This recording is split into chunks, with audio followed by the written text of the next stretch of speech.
Right. Thank you very much. Over to Master of the Ceremony.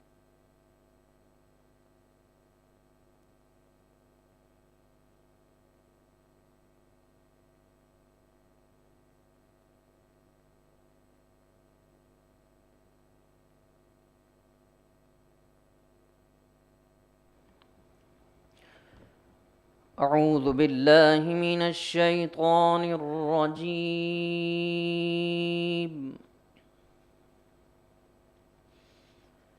بسم الله الرحمن الرحيم.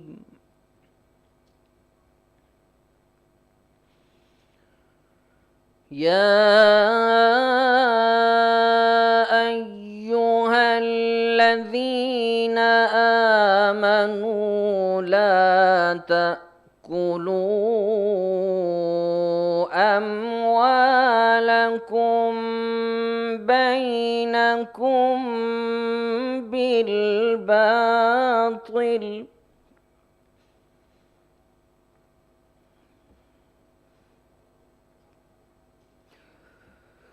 لا تأكلوا أموالكم بينكم بالباطل إلا أن تكون تجارة عن تراض منكم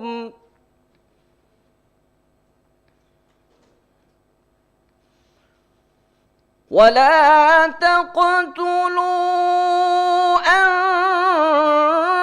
أنفسكم إن الله كان بكم رحيما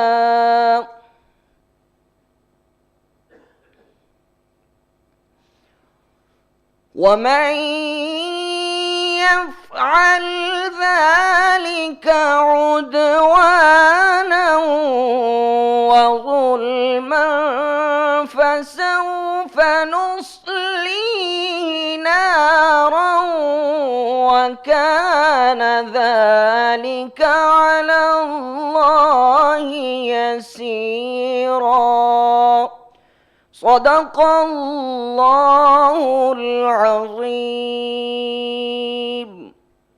तर्जुमा समात कीजिए। ए ईमान वालो, आपस में एक दूसरे के माल नाहक तरीके से ना खाओ। हाँ, तिजारत करो जिसमें आपस की रजामंदी से लेन देन हो तो वो जायज़ है। और देखो, अपनी जानों को हलाक न करो, बेशक अल्लाह तुम्हारे हक़ में हमेशा रहम करने वाला है। और जो शख्स ज़्यादती और जुल्म के तौर पर ऐसा करेगा तो हम उसको आग में दाखिल करेंगे, और ये बात अल्लाह के लिए बिल्कुल आसान है।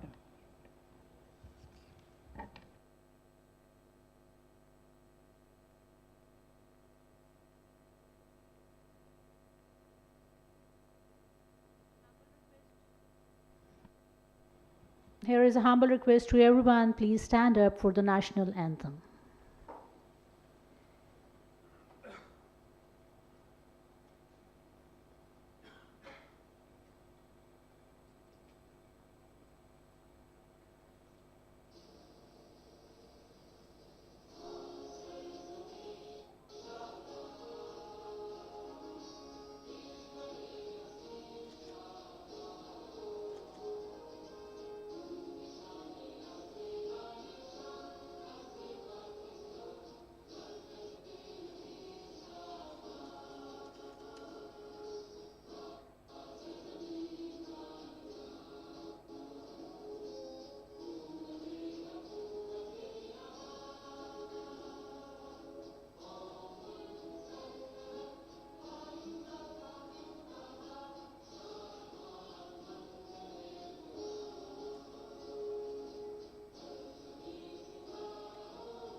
Bismillahir Rahmanir Rahim. Assalamu alaikum and a very good afternoon.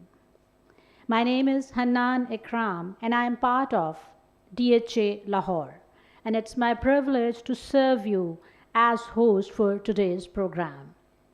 On behalf of DHA Lahore, I warmly welcome you to the inaugural DHA Business Forum 2026 titled Lahore's 5 to 10 Years Opportunity Landscape, Building Lahore's Next Decade.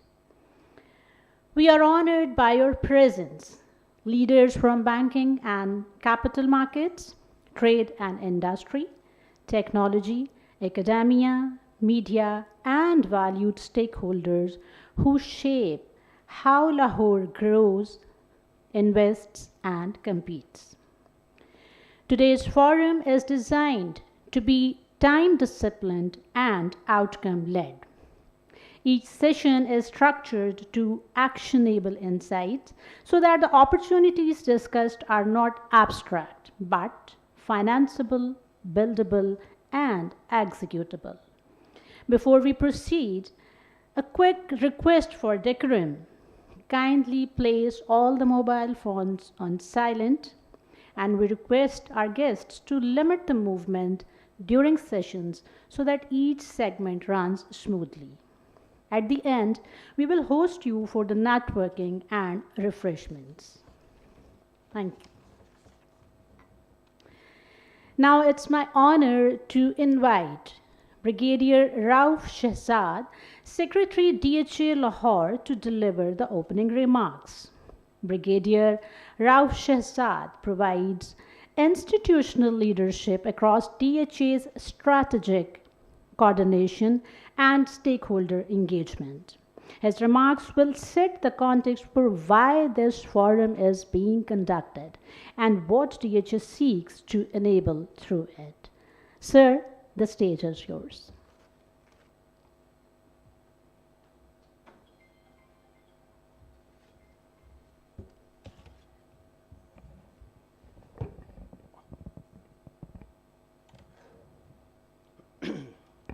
Bismillahir Rahmanir Rahim. Distinguished guests, respected leaders from banking, commerce, industry, and technology. Assalamu alaikum and a very warm welcome. My special welcome to our esteemed land providers, a very valuable group of DHA, जो खाते खतूनी और फर्द बे की barren land को हमारे साथ मिलकर एक परफेक्ट हाउसिंग कॉलोनी में बनाने में मदद करते हैं. And my special thanks to our JV partners who share dreams with DHA, which has converted some big ideas into reality in the shape of our awesome JV projects. This is my third visit to this building, by the way. And whenever I visit this place, I am always overwhelmed to see lots of amazing young entrepreneurs doing fabulous job in the field of IT through the dynamic environment created by the management of Business Hub. I'm sure this setup will continue to prosper to become one of the most remarkable IT hubs of Lahore.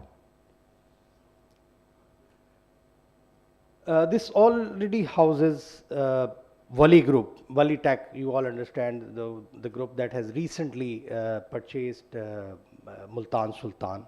They are also business partners here in Business Hub. We wish to see them here, but actually unki ko Dubai mein commitment hai, so all their top and mid-tier leadership is abroad. But we'll soon have good interaction with them. Ladies and gentlemen, it is third visit to this place, but first time speaking on a forum like this. And as a matter of fact, I feel underwhelmed talking on business in the presence of such business visits that we have today. We meet today at a movement of structural transition, not only for DHA, but also for Lahore. The next decade, as we presume, will not be shaped by incremental expansion. It will be shaped by disciplined capital allocation, institutional governance, and structured partnerships. Cities that adopt to this reality will strengthen. Those that do not will fragment under unmanaged growth. Today's forum has been convened to examine Lahore's opportunity landscape for next decade through that institutional lens. It is also aimed at exploring opportunities for the rightful place of DHA in this emerging landscape. Lahore, by compulsion, has to evolve from horizontal expansion to vertical density, from informal commercial growth to organized clusters, from relationship-based transactions to compliance-driven capital flows. In this regard, the converging factors are that capital is flowing into diverse sectors. Consumers are becoming more sophisticated and governance expectations are becoming more demanding. This convergence changes the development equation. Land alone can no longer create values. Structure does. Institutional clarity, professional execution, and regulatory predictability are now decisive variables in determining where the capital chooses to participate. I will talk about it further towards the end of my introduction. Within this, the DHA Lahore, we have recognized that business engagement must evolve accordingly. As our commercial ecosystem expanded, engagement mechanisms did not always match the scale of complexity of that growth. The DHA Business Council and the Business Forum Help and Facilitation Center represent our response to this gap. This is primarily the reason that we are here today. The objective is not symbolic reform. It is operational clarity. A single defined interface for business matter, this is we intend offering you. Documented routine across departments. Pathways anchored in accountability. Measurable service timelines. Institutional memory that outlives individuals. These are the things that we are looking at to offer you. We understand that predictability builds confidence, confidence attracts capital, and capital enables sustainable growth. In the coming decades, financial conditions will remain disciplined. Urban projects must therefore meet higher standards of documentation, viability, and execution. The capital discussion today is not theoretical. It is foundational. Without structured, bankable formats, growth becomes unstable. This is one of the reasons that we have a very esteemed panel from the banking sector as well. They will be talking to you shortly. In the domain of commercial evolution, commerce within Lahore is also restructuring. Organized markets will increasingly replace informal sprawl. Managed accommodation will expand near education and healthcare clusters. Mixed-use corridors will become more central to urban viability. Understanding where demand will concentrate and how it will behave is essential for responsible planning. Commerce must be aligned with infrastructure capacity and long-term viability.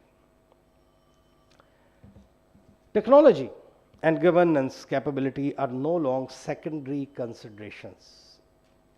AI readiness, digital infrastructures, data integration, and compliance systems are becoming core determinants of comprehensiveness. This is the second reason that we are here conducting this event in the building of Business Hub, which already has emerged to be one of the leading IT centers of Lahore. Now talking about partnerships and joint ventures. Joint ventures deserve particular emphasis. Successful partnerships are defined by alignment of long-term objectives, transparency in structures, defined management roles, professional execution, and mutual respect for standards.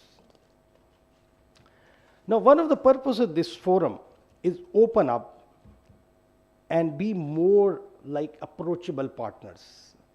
Due to a relative inward-looking approach in the past, many people are not aware of what DHA can and does offer.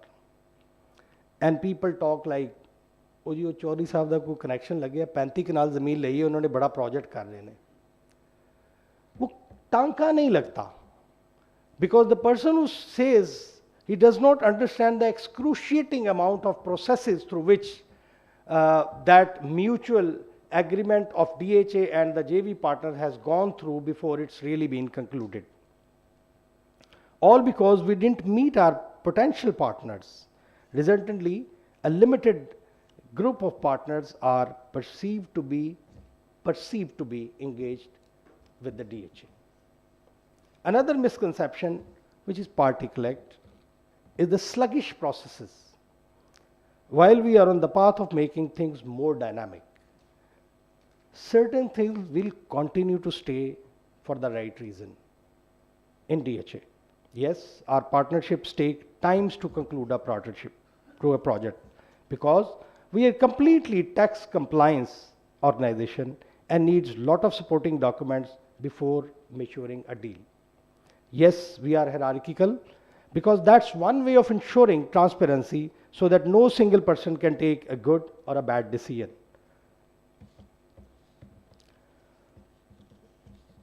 What we can assure you, despite all this, that is fully structured, transparent, and robust mechanism of partnership and business growth, which is mutually rewarding. So as a shared standard, we expect that institutional maturity, which requires reciprocity, the DHA must deliver clarity and accountability. But businesses must operate within documented frameworks and uphold professional standards. Thus, the mutual discipline creates compounding value. DHA is not about real estate alone. It offers immense potential in the plethora of business ideas from fields of education, hospitality, housing, sports, shopping, entertainment, and multifarious other domains. Ladies and gentlemen, if you can take this point and absorb it, I think the bigger part of the objectives is clear. That DHA is not only about real estate development.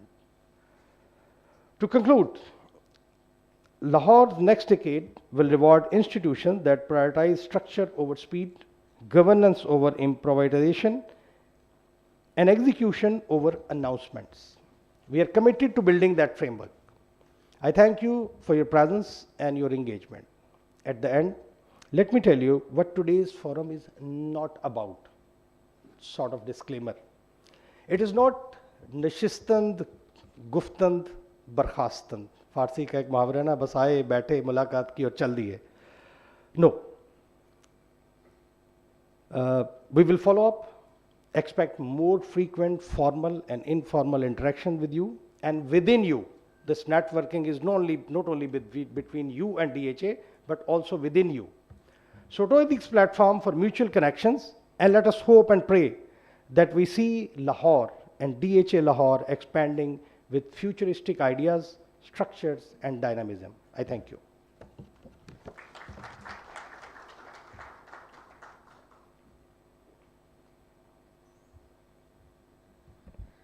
Thank you, sir, for setting the direction for this forum. Now, we begin our first keynote session about how cities create value, placemaking, governance, and the investment premium. It is my privilege to welcome Mr. Kamran Lashari, and let me tell you, Mr. Kamran Lashari is widely respected for his work in urban governance and city transformation, including heritage-led revitalization and public space reform. Sir, we look forward to your perspective. The stage is yours. Thank you very much, Honorable Administrator DHA, Brigadier Kashif Humayun, the governing body of DHA, and my very dear friends, some very familiar faces. So all the Lahore lovers, it's my huge privilege to say a few words about how I look at a city and how would one like to visualize the future prospects which I learn are coming up in a big way in phase 9 and 10. I'm a regular civil servant. I believe most of you would be familiar. हम घर से बनने चले थे DC Bahadur or commissioner and this and that. But somewhere in the middle, you know, something happened and I found as if I have found my love for my work and not for authority or position. And that came through a non-job, very surprisingly. I was here twice, Deputy Commissioner Lahore, and then OSD, and then suddenly a new office was being set up called Parks and Horticulture, the beautification of Lahore, when these roads were being redone. So then I could, you know, sort of look at the city from a different angle. And I loved doing that, despite that I had no new spaces to bring more parks, but I tried to reimagine Lahore. And how could one bring impact when you do not have new spaces? So we started with small little things. I do not hold brief to any big thing. वो एक दफ़ा LDA वाले नाराज़ हो गए कि जी इनसे पूछे इन्होंने कोई मीनार पाकिस्तान बनाया है कोई race course. But small little things, you know, starting from the street furniture, standardizing the signages, the banners were vertical, and so on and so forth. The footpaths, the walkways, the lights, the chalk chorahas, and fountains, and fairs, and festivals, and so on and so forth. Then went to Islamabad, and then it realized I was CDA chairman, so 5 years I was very lucky to be there for that time, and so was in the PHA. Stability itself is very important. Tenure, I was PHA 5 years there. And what a beautiful nature city we have in terms of Islamabad. So activated its many places to make it look a place where you could spend 2-3 days picnicking, moving around, trails and restaurants, including the good old Monal, the Sadpur village, and 7th Avenue, 9th Avenue, etc., etc. Then came back to Lahore, where I had sometimes started the most, if you ask me what is the most endearing project that I've done in my life, it is another no-go area turned into bringing it to the map of not only Pakistan, but internationally. That is the food street Gowal Mandi. So I started dabbling with the heritage of Lahore and the fort, the Shalimar, Gali Surjan Singh, and places. But I want to come to the point. One day, talking to Mia Shahbaz Sharif when he was still Chief Minister here, just before he went to the federal side, he would keep calling me for meetings while I was holding charge of walled city Lahore. तो एक रोज़ मैंने उनसे कहा sir आप मुझे बुला लेते हैं हालांकि मेरा मनसब तो वो कुछ और है उसके बारे में आप बात ही नहीं करते तो I said sir I have journeyed with you for 30 years to beautify Lahore and we've come a long way. I can recall what kind of a city it was, but now it looks much brighter, cleaner and beautiful. But there is something amiss. Because whenever I go abroad, I look around, I feel those places, and I try to analyze what is missing. There's something missing, and that is, he said, "Acha bataye." मैंने कहा जी मेरे ख्याल से, the cars are the kings in our urban development. This is a basic problem. उधर तो गाड़ी ले जाने नहीं देते. So here, all roads, all infrastructure, underpasses, overpasses are meant just to facilitate cars. So he said, then I said, I think the beauty of those countries that we look up to, very planned cities of the world, is because they are not, their planning is not centered into or on the cars, but it's on the people. And it's not even on the buildings. So when I would like to share my thoughts with the ADHA, who is very kind to sometime invite my suggestions, it should be that the phase 10, in particular, what I learn is that it's after Islamabad, which is the only planned city in Pakistan, this is now the first time, I will not call it a phase, and we should not look at it as a phase, because in terms of size and scale, I'm told it is bigger than the 9 phases or 8 phases that already exist in Lahore. And it is almost the size of another Islamabad. So it's another city coming up, all the way up to Kasur. So now you have a great opportunity, both the DHA and the people we are talking to see what all it means. Because this doesn't happen, even in the world doesn't happen very easy, but in Pakistan in particular, we have urban sprawls, but we do not have planned cities. या हम छोटे छोटे phases, housing societies बनाते हैं. This is not a housing society. I'm telling you, the vision that the ADHA, the DHA holds today, particularly for this phase, is like an open canvas, and we all should act as a painter, as a poet, who should first imagine, visualize, dream, not of, as Secretary Sahab very well said, I'm very happy with that, कि ये कोई plots की या real estate की सिर्फ success rate ये नहीं है कि जी अच्छा जी कितनी files चली गई कितना ये, okay, that any businessman can do that, maybe better than the government bodies, but the value that you can add, and you've already added, I mean, DHAs have become a symbol of what? The security of investments, the transparency, and filling in a huge vacuum. They've already done that, and that's a huge plus. They don't have to market themselves on those points. But where they need to, and they are improving, but look at this place as a new city with all what makes a city beautiful. Achha, what makes something look beautiful?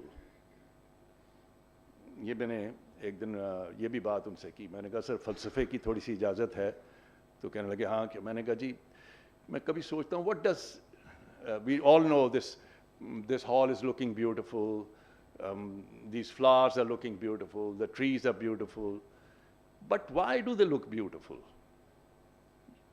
ये why का जो है ये ज़रा सोचने की बात है.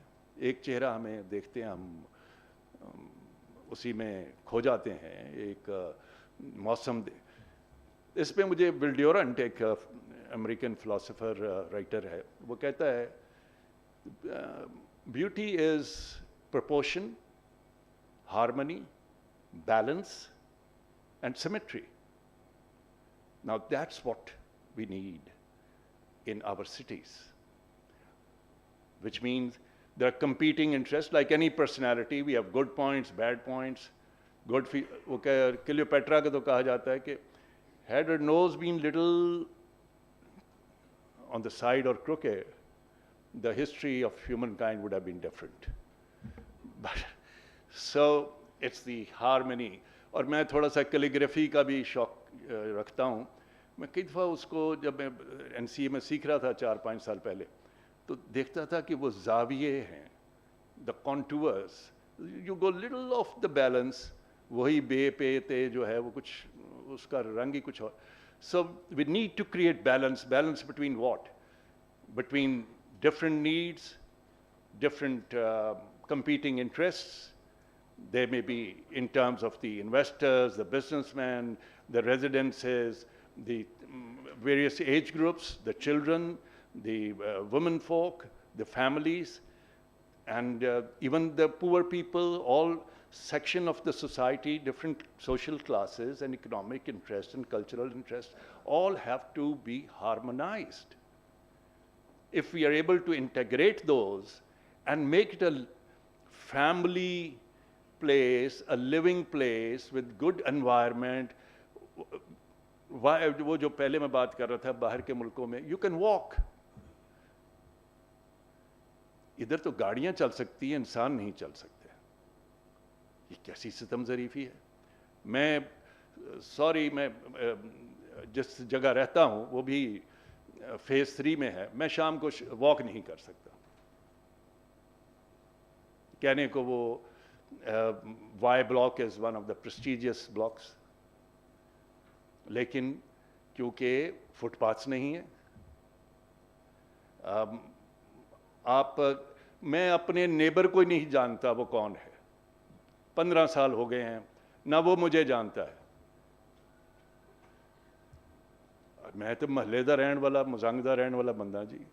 वो घर से निकलते थे, 15 बंदे सलाम करते थे, 15 को हम हालचाल पूछते थे. तो इधर ना कोई आए ना कोई. अच्छा, फिर हम घर इतने बनाते हैं ज़बरदस्त,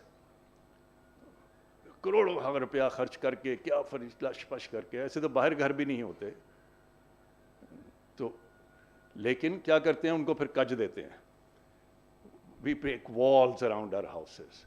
और छोटी वॉल से तसल्ली नहीं होती, और बड़ी, और जो जिनकी बनी हुई है और ऊंची. फिर उसके ऊपर तारें लगाते हैं, फिर एक कुत्ता बैठाते हैं, फिर 2 गनमैन बैठाते हैं.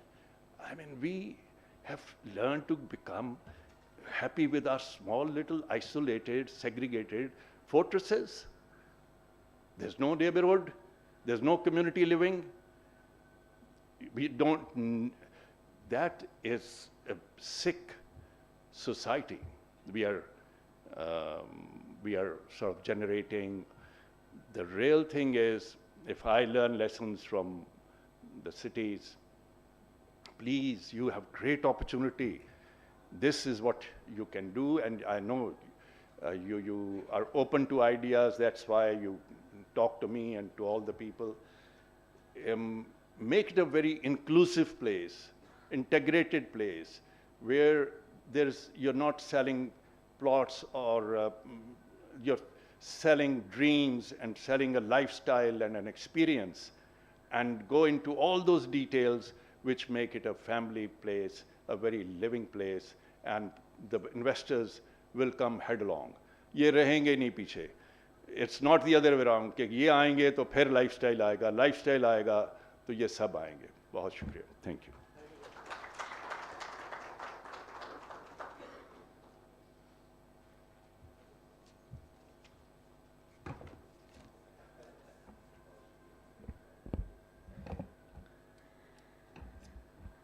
Thank you, Mr. Lashari, for the truth-based insights.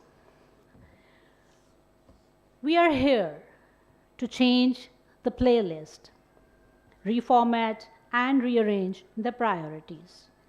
Do open the eyes of your heart, listen to the beats, and see what you can contribute for a change. Recollect the split dreams of your ancestors, redraw and rebuild for generations, and take it to the skies.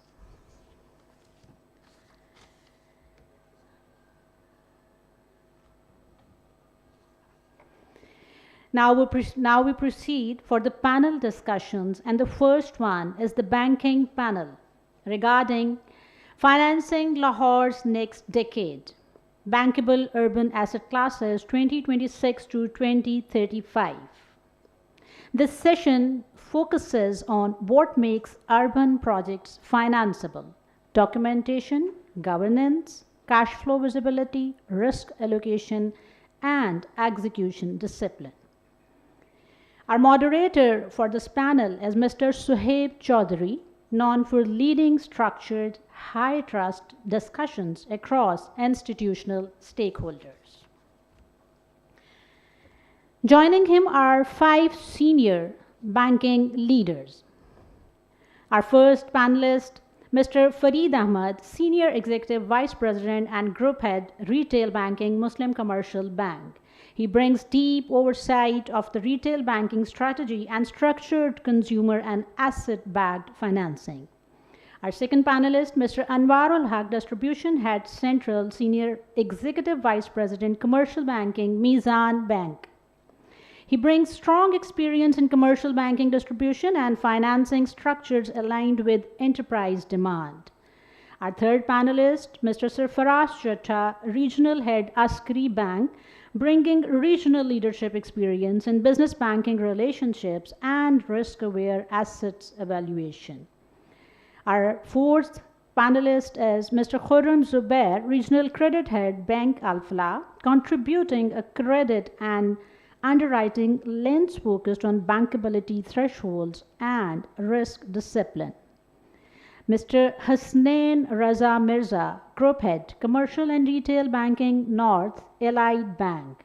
He brings senior leadership across commercial and retail banking with the direct insight into how bankable urban formats are assessed and financed.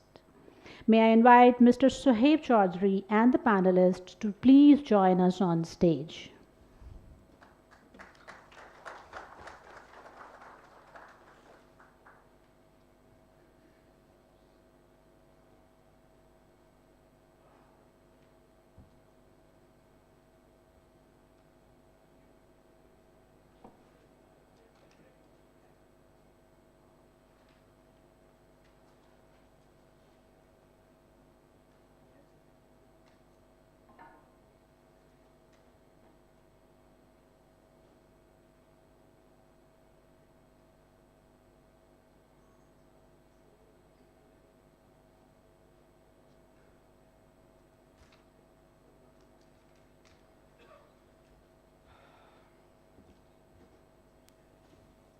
Of है on है of करना है इसको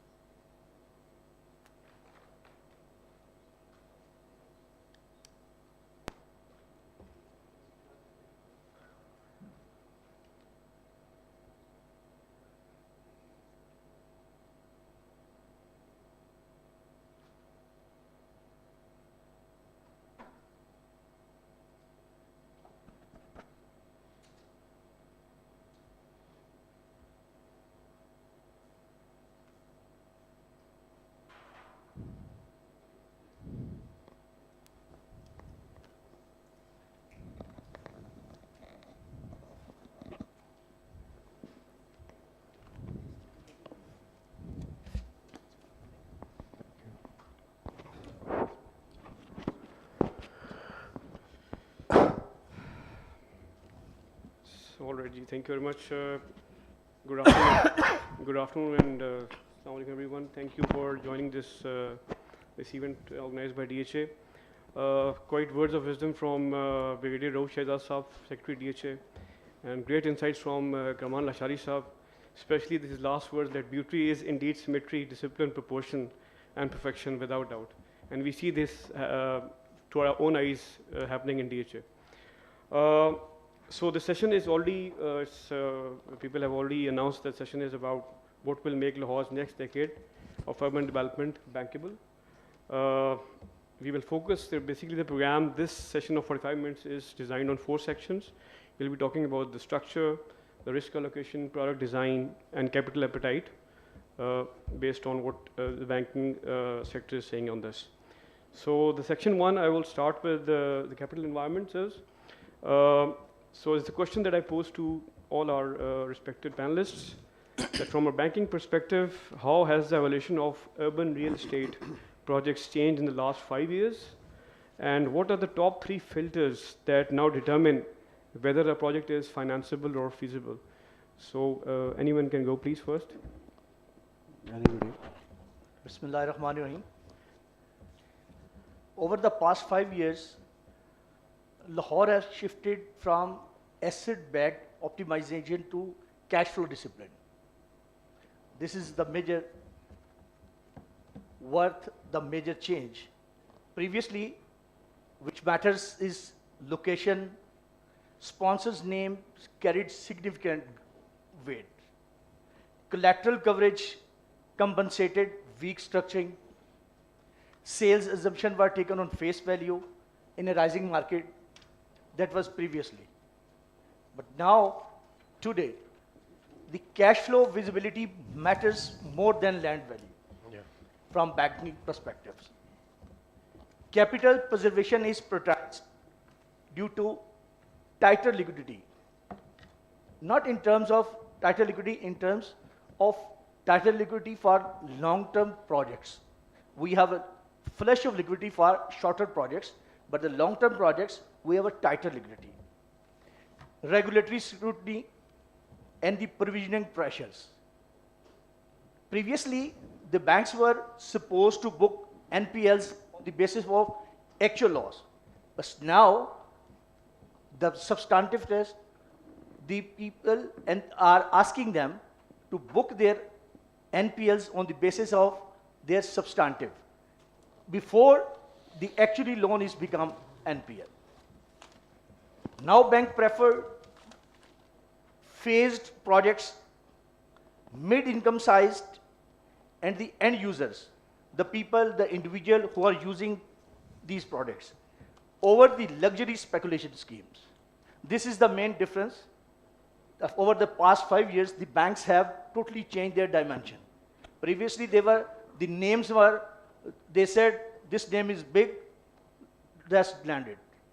The collateral is good, the people have the misconception that if we have a larger security, heavy security, strong security, we are eligible for bank loan. But no, now the things have changed.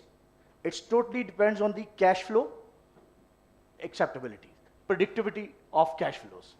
This is the basic change. So just to summarize, what would be the three filters that you mentioned? I think if, just taking Anwar Sir's point further, in layman's language, it's basically three things that makes a project bankable, or where bank has to apply those filters, or any business, even, normal business person, if they lend money or they lend credit to any customer, they do the same filters.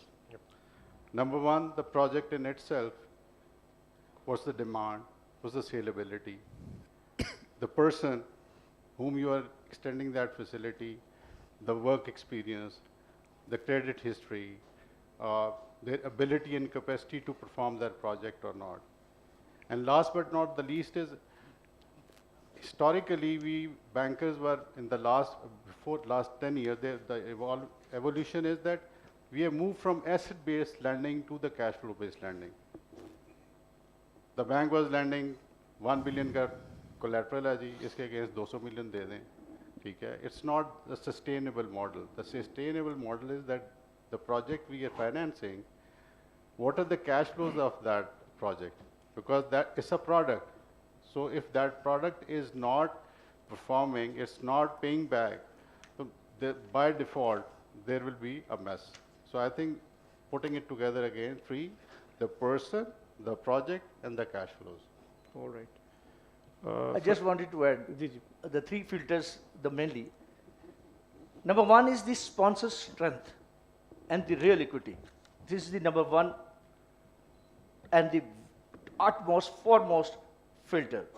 We need a clean track record, strong balance sheet, meaningful equity, not inflated land value, the real equity. Banks want sponsors who can absorb shocks. This is the main strength. This is the first and utmost filter. Second is cash flow visibility, as already explained. Yeah. Strong pre-sales and pre-leasings. If the banks see that these are the pre-sales, bookings, this is the good. Realistic absorption rates, affordable prices aligned with the market depth. And the third, but you can say, in banking sector, the legal ambiguity. If the title of the land is not clear, nothing will go further. In my opinion, these are the three most powerful filters that a banker normally viewed whenever they go for lending. Thank you, Malak sir. Farisa, would you like to add something? Or I think they covered most of it. Yeah. So there's no point in repeating it again and again. But I think just for the sake of putting it in a different perspective, the banks are interested in their ROE and ROA, which is the rate of return on asset and return on equity. So the bank would only be interested in a project whereby these two things are optimally ensured. So though that is the bigger picture view from the banker's side, and then obviously the mechanics are that what would the bank look at? The bank would look at a project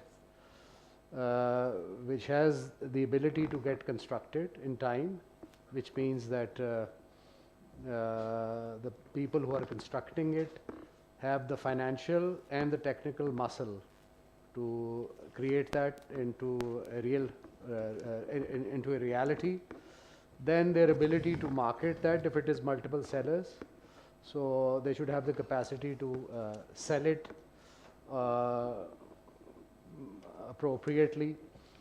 And then they should be able to engage the financer if the financing is required. They should be able to engage the financer in a manner that the need and the prerequisite for a financer are adequately satisfied, which are what?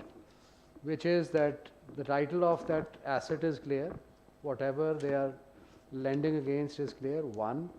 Secondly, if it all it is a lending to an individual consumer, then the ability of that borrower to repay the loan, that is the most important thing. And the third most concerning part, which still haunts the banking industry in general, is that because obviously when you lend, there is always a possibility that default will take place. Because no matter how accurate your assessment is with regards to all of those things, but at the end of the day, you are carrying a risk. So in that case, you have to take it to the cleaner. You have to go to the court. And then your ability to recover your money through a litigation process. I think that piece, if at all you wanted, my additional view is that that piece is a difficult one. Because currently the processes and the litigation processes, and they are a bit slow, they are a bit demanding, and they are a bit complicated, and that in a way discourages any bank to be very forthcoming in terms of being very optimistic about any land project. So I think one serious piece is which has to be, if at all we have to look at the future, I think we have to ensure that the financer has to have that comfort that just in case if a default takes place, the speed at which its money will be recovered is efficient. So that is my 2 bit in it. Thank you very much for sharing those insights, Ms. Farisa.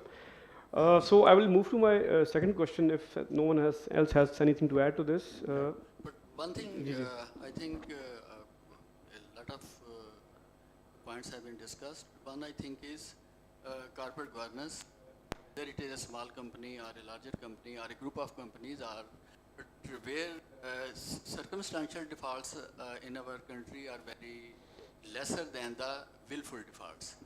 So the history of the sponsors, the track record of the sponsors, their family, and their related, people is important.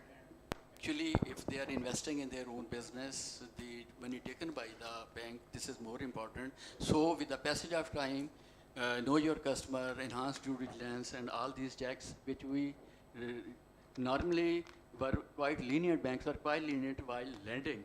Now we have started, the banks have started applying all these things on the lending side. Right, thank you. So may I request you to please introduce yourself because you were not part of the original panel. So yes, I am Rana Anwar. I am group head assets and liability, looking after Allied Bank, SME commercial and consumer finance, which include housing finance. So I am representing Allied Bank. Okay, sir. Thank you very much. So I'll move to the next question. Ji. Under current macroeconomic conditions, what is the lending appetite for vertical residential developments, mixed-use commercial corridors, organized market relocations, managed rental models? So which of these are the most attractive from a risk-adjusted return standpoint? Khurram Saab, if I may ask you this question, please. जी जी तो first of all I think जो vertical है वो तो eventually अभी इस वक्त जो बहुत ज़्यादा वर्टिकल में आ रहे हैं तो vertical is more I mean looking for that setup so vertical वाली साइड पे बैंक्स जो हैं वो अब आने शुरू हैं लास्ट भी फ्रॉम लास्ट 5 इयर्स अगर आप देखें तो पिछले 5 सालों में वर्टिकल पे हमारी ज़्यादा लैंडिंग हुई है इनफैक्ट ना सो वर्टिकल यस ऑफ कोर्स हम वर्टिकल वाली साइड पे जो है ना वो ज़्यादा अभी इस वक्त चलता रहे Okay. So yeah. So it was organized market rate locations, managed rental models, and mixed-use commercial corridors. Would you like to add anything to that? हाँ, one second. Yes. So would anyone else like to add to this? If you allowed me, Ji. first we need to understand current macroeconomic conditions of the Pakistan. Under the given circumstances, we are facing heavy cost in high financing cost for the bigger projects. Banks are cautious and they are very conservative in making lending to these projects. Liquidity constraints, again, for the larger projects and long-term projects, there is always liquidity constraints. Lenders, normally banks, always prioritize predictable cash flows and the lower execution risk. We will go for that products which have lower execution, where the cash flows are better. In my opinion, managed rental models is the most attractive. All right. So, okay. Build to rent or professionally managed rental projects in Lahore are the most attractive risk adjusted return standpoint of views. Strong urban migration from neighboring cities to Lahore, students coming to Lahore for education, and the predictable cash flows. The income is consistent. That gives this segment relatively low risk. In my terms, the managed rental model is most attractive. And then here comes the vertical residential, high-rise apartments. But high-rise apartments are successful in the prime location only, because the construction cost is heavy, delays in approvals, limited structural developer financing is available, increases the risk. Returns are good, but execution risk is moderate. तो second number पे जो मेरे perception में आएगा vertical high rise building आएगी. All right. Third में हमारे पास आता है mixed use commercial corridors. These are very new avenue which generate diversified income, but the lenders are cautious in terms of these, because these are attractive only the prime corridors where the strong pre-booking, pre-sales is available. And the last one, organized market relocation. Organized market relocation means if you are transferring to Linton market to some other place, this is very conservative approach that carry high regulatory, political, and tenant stability risk. All right. Banks have limited appetite unless backed by the government guarantees or the product structure. So in my view, these are the All right. 4 numbers that comes. Thank you. Thank you, Raj. Thank you, Ji. If I please move to my next question, question number 3, which I may pose to Sarfraz Shatta Saab. So so how are banks currently pricing risk in urban real estate projects? What are the structural weaknesses most commonly preventing financial approvals, in your opinion? I think risk pricing is straightly a function of the product and its the saleability. Basically, the project that needs to be looked into, that is sensitivity analysis, how far it will be stress tested in terms of worst case scenario, good case scenario.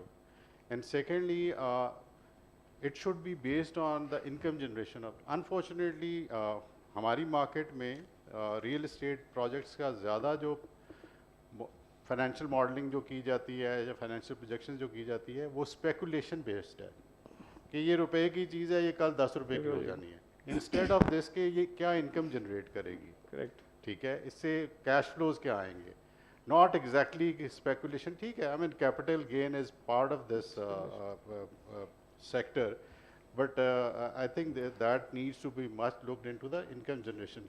वही cash flow base वाली जो हम बात कर रहे थे. जी जी. And I think basic जो ज़्यादा इसमें impediments हैं वो उसकी documentation और उसके regulatory approvals हैं.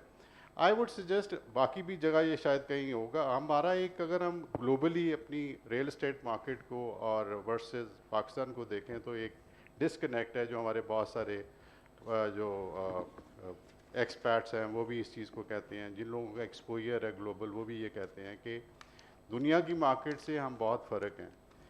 उसकी वजह ये कि वहाँ बहुत स्ट्रक्चर्ड इन्वायरमेंट है. अभी जैसे बात हो रही थी फरीद साहब बात कर रहे थे फोरक्लोजर की, ठीक है. फोरक्लोजर से पहले अगर देखें तो मेरे ख्याल में if we talk of any developed part of the world या फॉर दैट मैटर इवन हम अपने अगर मिडल ईस्ट की बात कर लें तो रियल इस्टेट में आपको पता चलेगा कि हर चीज़ बड़ी स्ट्रक्चर्ड है. If I want to do a project, ठीक है, I have to go certain certification, certain assessments, certain regulatory environment setting. On top of that, there will be one-stop shop. It's not that कि यहाँ मैं environment का certificate लेने जा रहा हूँ, फलां जगह मैं ये लेने जा रहा हूँ.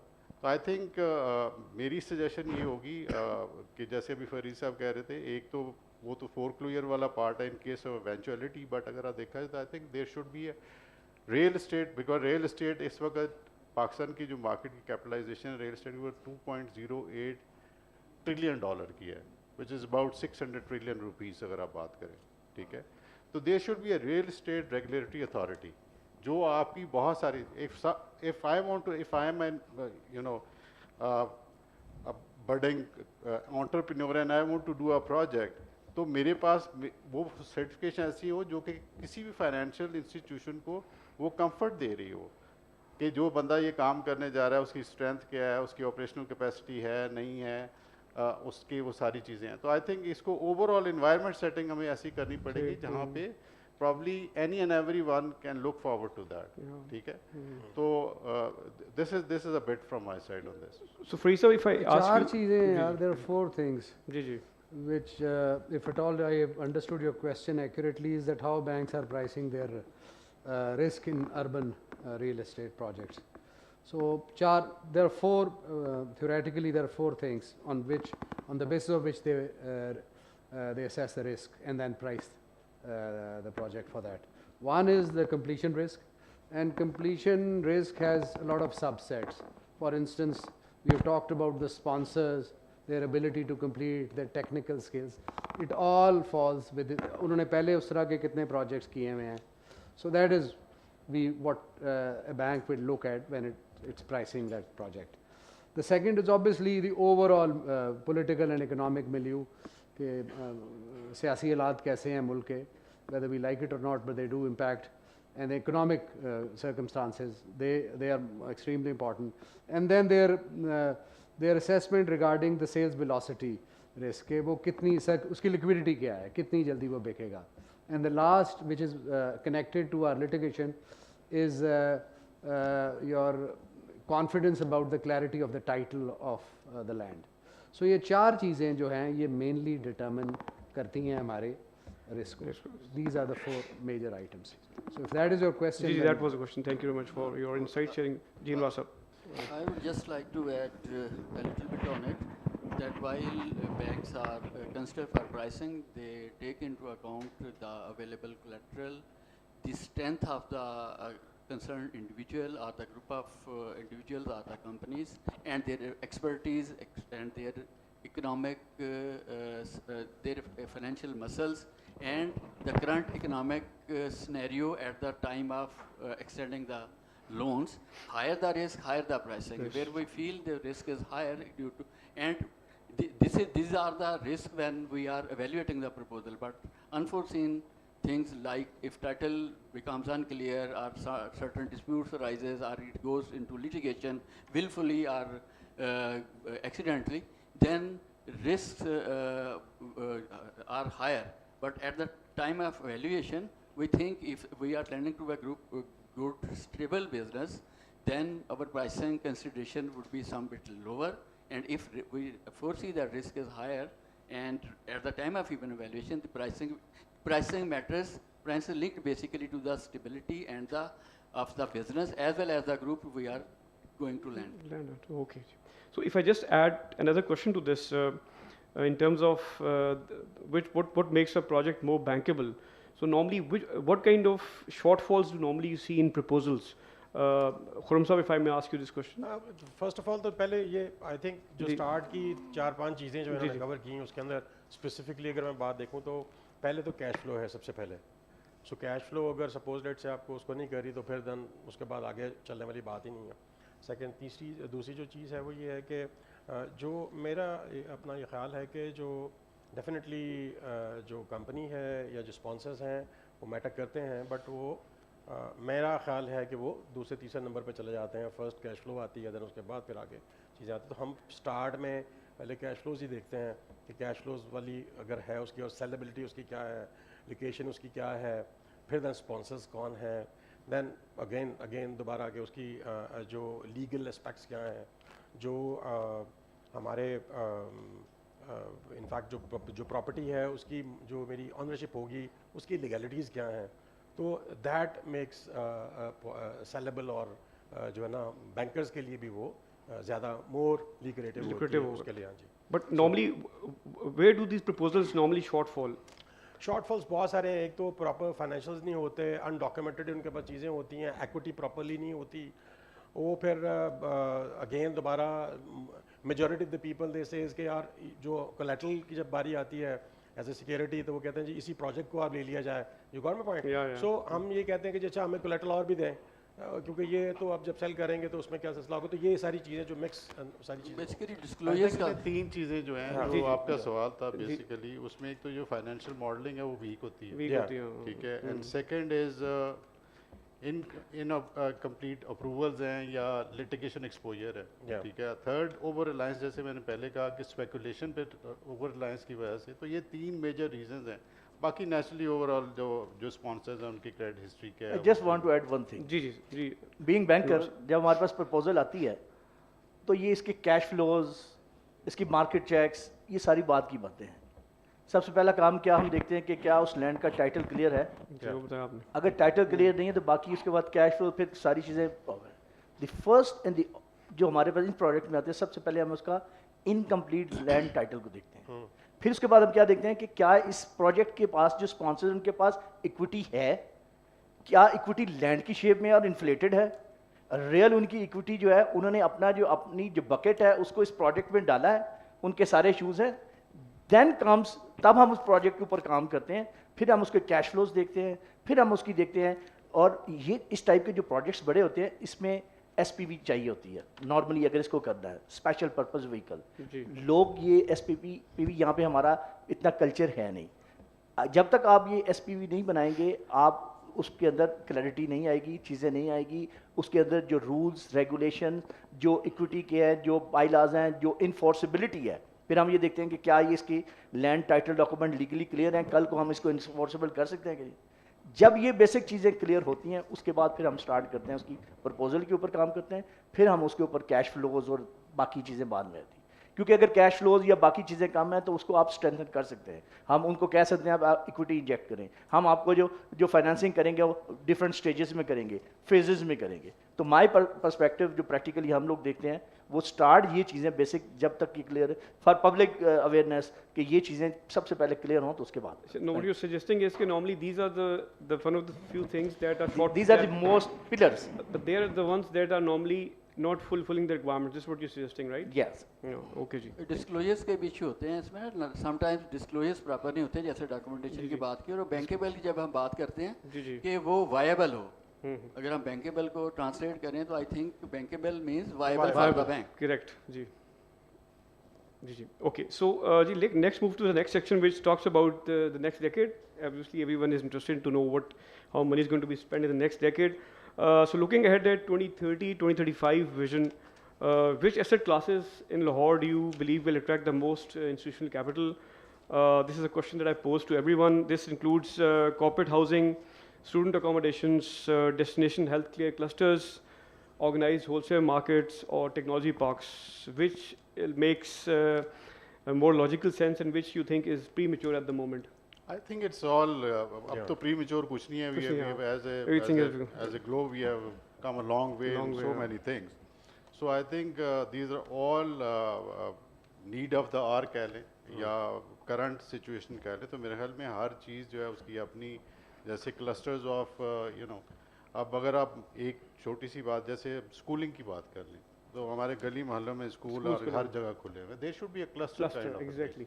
ठीक है. और ग्लोबली भी अगर आप देखें तो यही है कहीं ना कहीं क्लस्टर्स हैं. इसी तरह हेल्थ है तो अब हमने हर जगह जो है वो फैला दिया बजाय इस चीज़ के. तो दैट आइडिया इज दैट उस जगह के लिए clusters will have a case कि आपकी एक स्पेशलाइज्ड नीड है उस पर्टिकुलर जगह के लिए. यू नीड सर्टन आपको उसके इन्वायरमेंट सेटिंग के पर्सपेक्टिव से उसके डिस्पोजल के पर्सपेक्टिव से बहुत सारी चीज़ें. तो आई थिंक वो क्लस्टर वाला पार्ट जो है वो एंड प्रॉब्ली हर चीज़ जो है जैसे यूनिवर्सिटीज़ हैं. अब यूनिवर्सिटीज़ के साथ अगर आपकी रेजिडेंस है. अब हमारा क्या है हमारी यूनिवर्सिटी यहाँ है और हम पूरे दुनिया जहाँ से घूम घमा के तो बच्चे बच्चियाँ आते हैं तो पहुँचते हैं. तो आई थिंक इस तरह की चीज़ जो है तो putting it all together every segment is relevant as of now. तो कोई उसमें स्पेसिफिकली ये नहीं है.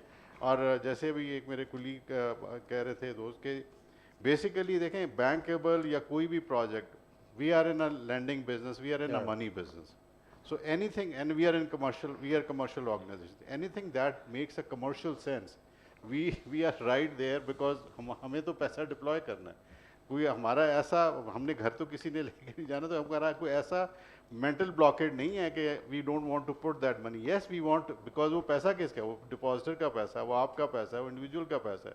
पैसा तो हम किसी ऐसी जगह लगाना चाहते हैं जहाँ जिस डिपॉजिटर का पैसा है वो we take care of that part of the money. तो I think answering your question it's not that one segment is important.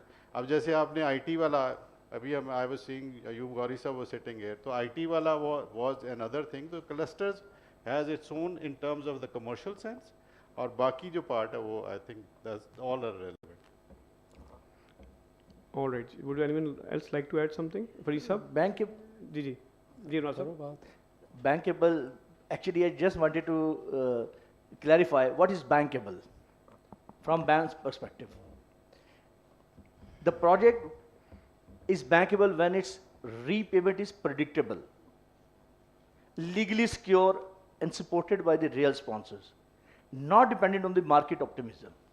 This is the bankable definition of bankable which banks normally say that this risk is bankable. This project is bankable if the repayment is predictable, legally secure, and the real sponsors' commitment is there. These are the basic three things which makes a project bankable. Bankable की खैर एक तो ये है जो आपने define किया bankable को. There's another angle of looking at something which is bankable.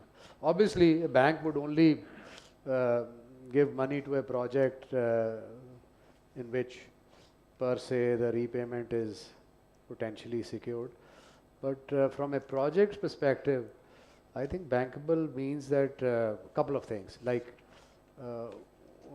how that uska design kaisa hai us project ka, how well that project is structured in terms of customers' perceptions.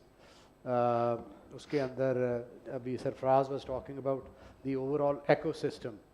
It's not only about a house or a flat or whatever. It's about the ecosystem. It's about the nearness of a school, nearness of a park, a hospital, shops. So that also make a project more bankable. If something is very far away, then it is not bankable. Even the banker would say कि यार ये यहाँ पे कौन आके रहेगा, ये तो 4 किलोमीटर दूर इसका retail shop है. So I think वो है, and then obviously quality of construction also matters. कि किस मेयार की तामीर वो कर रहे हैं, उसके अंदर finish कैसी है. So in addition to what my colleague has said with regards to bankable, these aspects are also important from assessing the bankability of any project. Thank you very much. Thank you for this. So I'd just like to combine two questions together now. How do you see increased comfort when international investors or JV partners are involved in a project? And from a lender's perspective, what does a successful joint venture look like? any red flags that you can indicate? Faisal, maybe you can go Yeah, first, but please. I think ये JV हो या ना JV, they can look at it from a practical perspective. Ji. What would the bank look at? They would want clarity about the ownerships, about the profit sharing arrangements, about the structures, and how accurately and comprehensively bank can establish a claim on that particular asset. So if a JV is clearly structured, different partners have absolute clear distribution, there is a joint venture agreement, and then legally that JV's project is legally can be brought under the lien or the mortgage of a bank, and the value is appropriately defined and assessed, then there should be a problem, whether it is a JV or a single ownership. All right. So I think I look at things from a practical perspective. ये सीधी सी बात. I think JV का naturally एक usually JV में if we talk of the foreign investor or foreign partner, so it has its own value prop. We have examples in Pakistan. What to go talk of anything else? I think अगर हम DHA की बात करें तो DHA Raya is a living example of the JV. So JV में naturally काफ़ी सारी चीज़ें अगर वो जैसे फरीद साहब ने कहा कि जो अगर properly structured हो, explicitly mentioned हो in terms of the roles and responsibility of the JV partners और exit clause हो, ये वो सारी चीज़ें, तो काफ़ी सारी चीज़ें डायरेक्टली आपका perception operational legal risk को जो है वो lower करती है.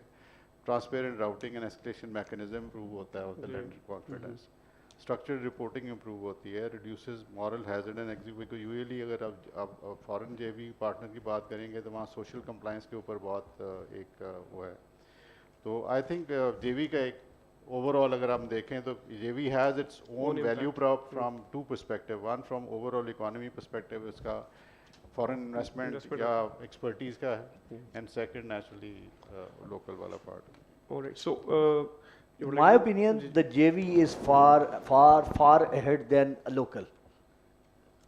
For example, DHA is doing different jobs, and one they will be holding with a JV. The JV give them comfort, the clear roles and accountability. They are aligned with economic interest, transparent governance, structured, strong financial model and capacity होगी कि जब JV होगी तो उसके अंदर बाकी जो projects हैं उनकी कोई लेन देन नहीं है. आपकी अकाउंटेबिलिटी बड़ी स्ट्रांग होती है.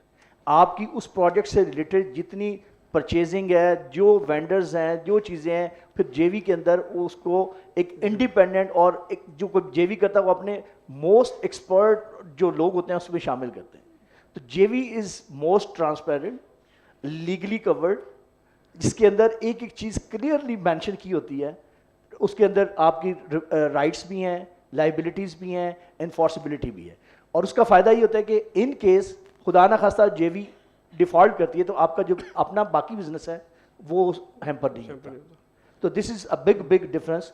और जो फ्यूचर है और जो पाकिस्तान के रियल एस्टेट में हमें JVs में आना चाहिए. जो मॉडर्न वर्ल्ड है वहाँ पे JV इज़ अ मस्ट. अगर JV नहीं है तो SPV करते हैं, स्पेशल पर्पस व्हीकल का जो कंसेप्ट है उसको लेके चलते हैं, जिससे हमारे यहाँ पे अभी चूँकि इतना रिवाज नहीं है जिसकी वजह से जो लोग हैं वो JVs को और बाकी सारी चीज़ों को नॉर्मल कंसिडर करते हैं. So basically what you're saying is that all prospective JVs can talk to Mizan Bank. Yes, we did JV. I have the example. We did JV. Nia Nazmabad, Pakistan, you people is well known. The guy who's bought PIA, Mizan Bank has did the JV with them. Ji. And this is very fine. Very nice. Chalo ji. So if I just like to close with a closing question. So if you were advising developers in this room preparing projects for the next decade, so what one structure principle should they prioritize above all else? Yeah, but housing is, I mean, I'm not talking about commercial and I think couple of things. I think this is something which I learned long time ago from our neighbors, our enemies but neighbors. They have, Brigadier Saab, a company called HDFC, Housing Development Finance Corporation. Yeah. It is a bank it is a housing finance company in private sector, but it is of the size of a bank like ours, 1400 branches, 1500 branches. So I had some opportunity to look at them. So future lies in vertical growth. Why? Because land is limited and the costs are high. Construction cost is also, there's a rampant growth, and obviously the land value is also growing. So उन्होंने क्या किया? उन्होंने किया, they have gone massively into vertical growth. Vertical growth में advantage सबसे बड़ा ये है कि लेंडर, अगर आपने वो प्रोजेक्ट को फाइनेंस भी करवाना है, so just imagine that if it all I have to process one case of a borrower versus 300 cases of a borrower. So अगर मुझे एक जगह से 400 बोरोअर मिल जाए एक वर्टिकल ग्रोथ के अंदर से, तो मेरा कितना टाइम बचेगा कि मैं ना टाइटल क्लियरेंस 500 देखूंगा, ना कुछ और चीज़ें देखूंगा. अच्छा, अब उनके पॉइंट ऑफ व्यू से आप लोग, अगर if somebody is here as a constructor, आपने क्या देखना है? सिंपल स्टैंडर्ड प्रोसीजर है that you should offer a proposition to a individual borrower where by the monthly installment almost equates the rental. That's the bottom line. अगर कोई बंदा 1 लाख रुपए का किराए पे घर लेके दे रहा है, तो उसको ऐसी प्रोपोजिशन ऑफर करनी चाहिए जो लाख, 1.25 लाख, 1.5 लाख या 1.25 लाख 90,000 में, उसको आप ऑफर क्या करेंगे कि have your own house, your own title, do your own interior decoration, and you are here permanently, and you will only be paying the rent which you are currently paying.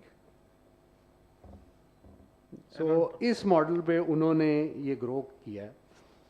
उसमें wholesale होती है, consumer भी wholesale है, lender भी एक wholesale project को देखता है, एंड देन उसमें इकोनॉमीज ऑफ स्केल हैं मटेरियल्स के और चीज़ों के.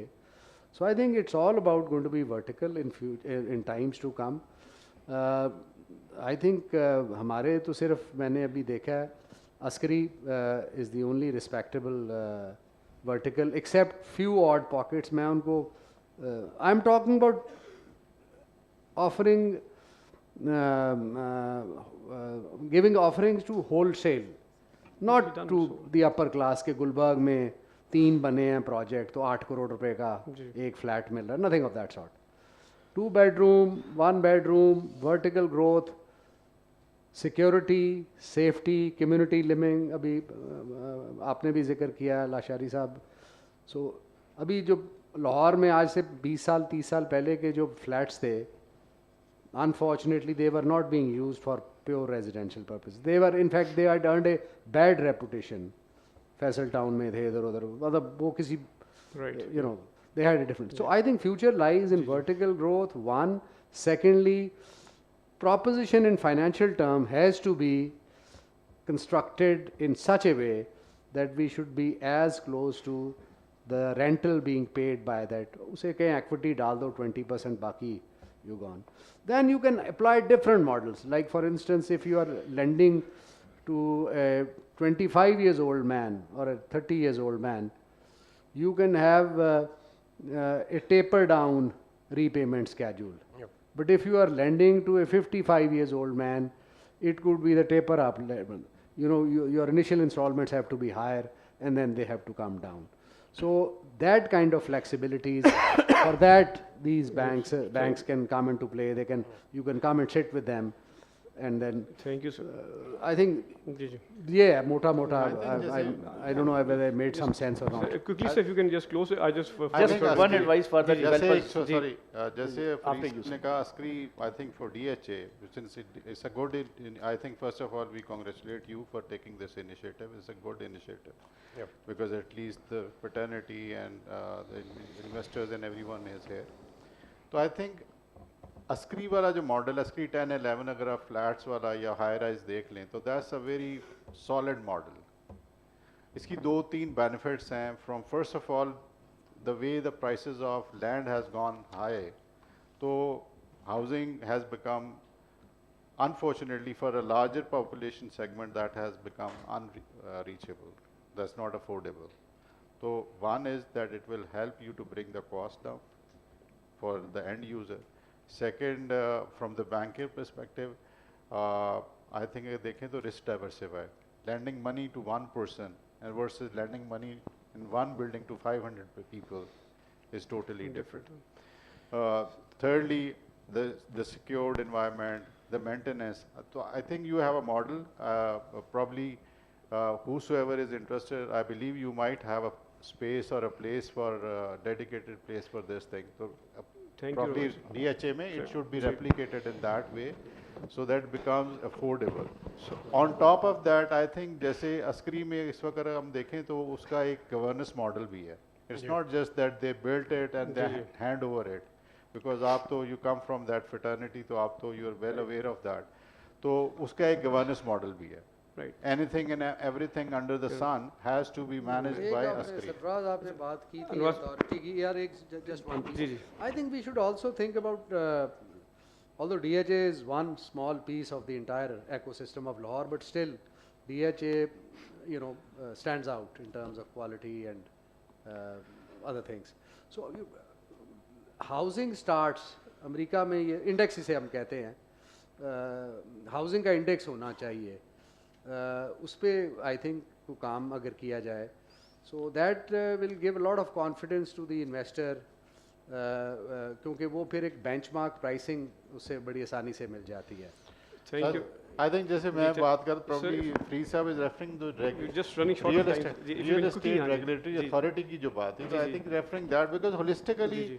देखें simple सी बात है in the entire ecosystem, if there is a confidence, the one who is giving the money, the one who is doing the project, the one who is end user, so it's bound to succeed. Right, so thank you very much. ji. Sir, Thank you very much. last, just I wanted to quickly, add sir, one if you thing. can just 30 कि seconds. just, please, ji, ji. I believe the people sitting in this room, whether they are developer, DHA, the brainers, उनको ये technical advice देना कि high rise बनाएं, ये करें, वो करें, ये सूरज को चिराग दिखाने के मुतरादिफ है. मैं तो ये समझता हूँ. हमें बैंकिंग पर्सपेक्टिव में क्या है, the next decade will reward those builders who build institutional trust. अगर आपने इंस्टीट्यूशनल ट्रस्ट बिल्ड कर लिया तो फिर बाकी सारे काम आपके हो जाएंगे. हमारा बैंकर्स का ये काम नहीं है कि आप क्या बनाएं और क्या ना बनाएं.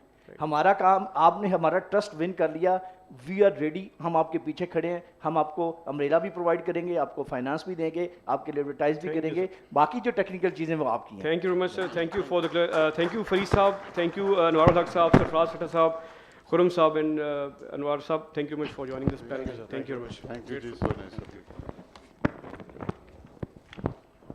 Thank you, ji. बहुत शुक्रिया. Thank you.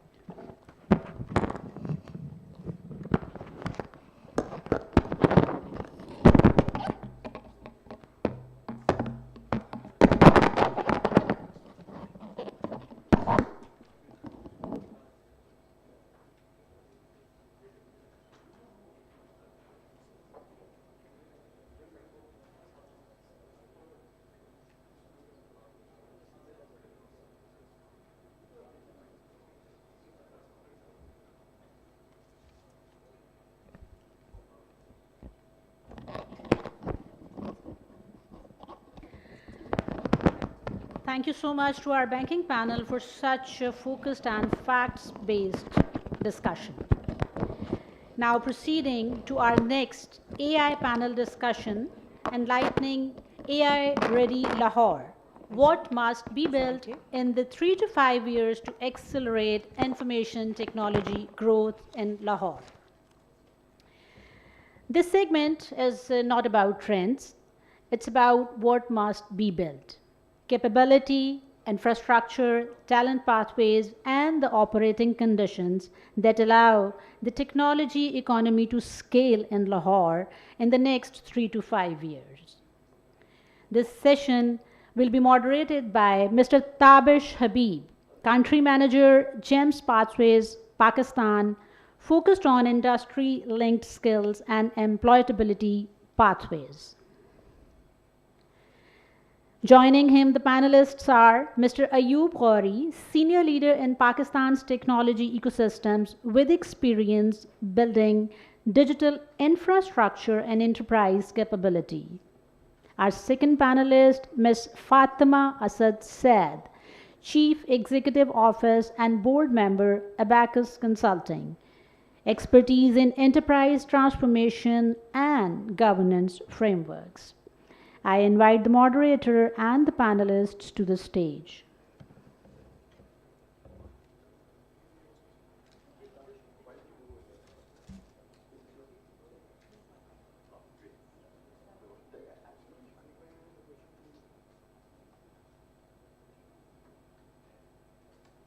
Thank you.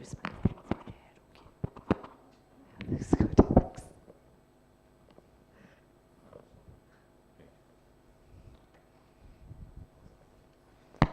Hello, assalamu alaikum everyone. I just wanted to make a little correction about my introduction. My name is Tabish Habib. I'm a professor of filmmaking at LUMS and I'm a practicing filmmaker. And I'm really excited to be having our discussion today about what must we build in 3 to 5 years to accelerate information technology exports.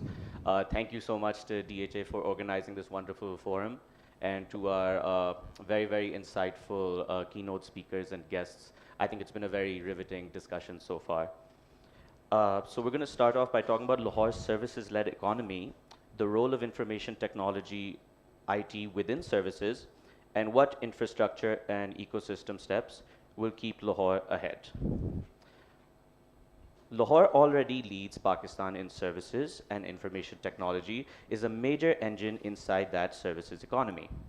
This is a 3 to 5 year execution conversation. What must be built? Skills, infrastructure, trust, and platforms, so Lahore attracts more growth and Pakistan grows exports. Our first question today is, in one line, what is the single biggest lever to grow IT exports in 3 years? Skills, sales, productization, or trust compliance? Ayub Ghauri Saab, who is head of incubation at NetSol Technologies, would you like to start? In our experience, all I can talk about is our experience as NetSolian. We believe that why we have succeeded within the vertical that we are in is through productization. Owning the IP rights has enabled us to grow more and get a better return on our investment. So I would say productization. Fascinating, fascinating. Ms. Fatma Asad Said, who is CEO and board member at Abacus, would you like to add anything to this? Yeah, Assalamu alaikum, and thank you for this opportunity. I would say skill development, but they're very interlinked to what you was also saying in terms of productization. But essentially, the greatest strength that we have is the talent. And if we develop future forward thinking, critical thinking, enable creative thinking, at the end of the day, that leads into greater innovation and then has impact, business impact as well. So fundamentally, based on the data as well, with a country which is almost 250 million people, if not more, 60% under the age of 30 or 28, that's a very young population. Very young population. And yes. They are very inspired, they are driven, they are global citizens, and they're also digital natives. You can't get it wrong unless you don't have that infrastructure. Mm-hmm. So definitely skill development. Absolutely. I would like to add something. Yes, yes. It is very important. I'll second Fatma as well. It is very important that whatever skills are developed are converted into something that could be scaled. Mm-hmm. I'll give you 2 examples. We are number 4th or 5th nation that does the most of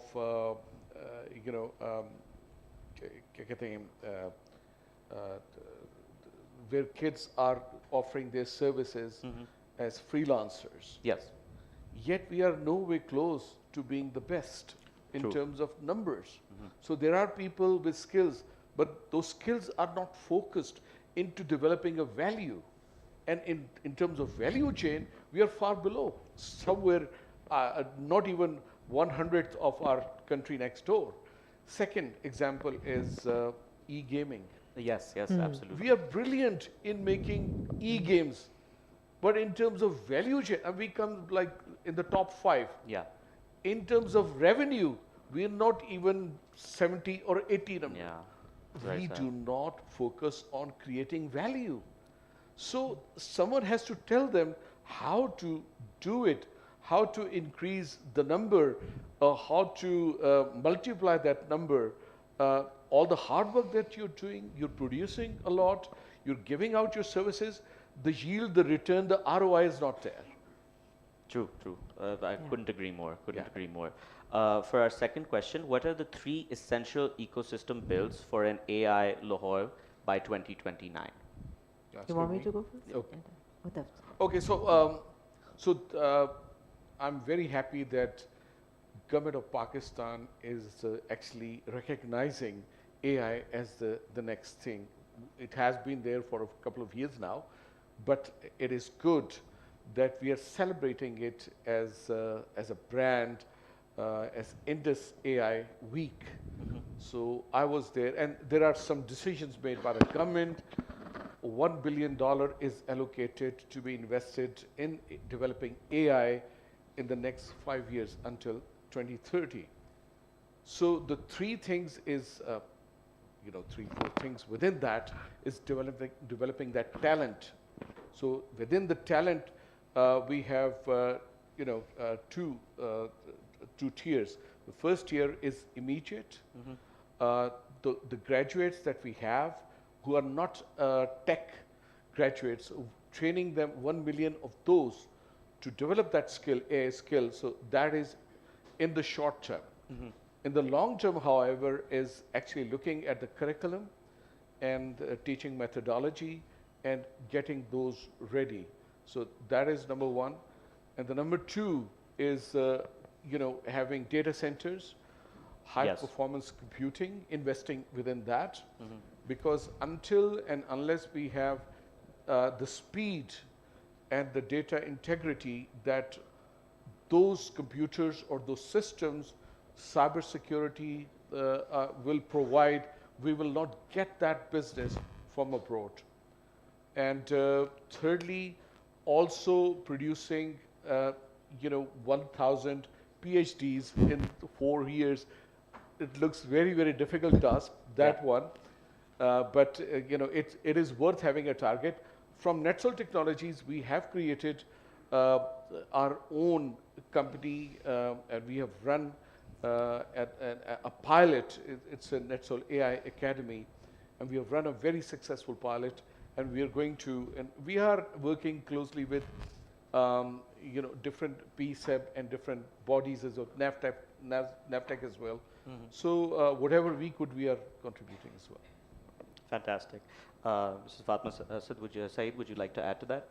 Yeah, so I'll zoom out a bit before I come to Lahore. I think we have to recognize as business leaders, as investors, and as strategists, saying what is happening globally, in terms of the ecosystem. You look at the total addressable market, that's a point to start. That's where we start at Abacus, at the board level as well. And you say, if the total global market is approximately $2.5 trillion, other than the telecom, you include the telecom services, it goes up to around more than $5 trillion, give or take a few billion here and there. And there is a very strong momentum in terms of CAGR. Now then you drill back, what are the territories, which is the highest growing region, whether is it Asia Pacific, is it the African continent, etc., etc. Then you scale back and say, where does Pakistan come in this picture? I believe abhi $3.9 billion ka export hua hai. Aiming at 4 yeah, billion so they're year. looking at 25 billion in 3 years' time as well. So what we need to do is break that down and say, how will Pakistan be relevant? One, how much will it contribute within this categorization of technology? So there are different aspects of technology. AI is one component, but then you have the cloud services, then you have the BPO, then you have the hardware, etc. Everything put together, that's the total addressable market.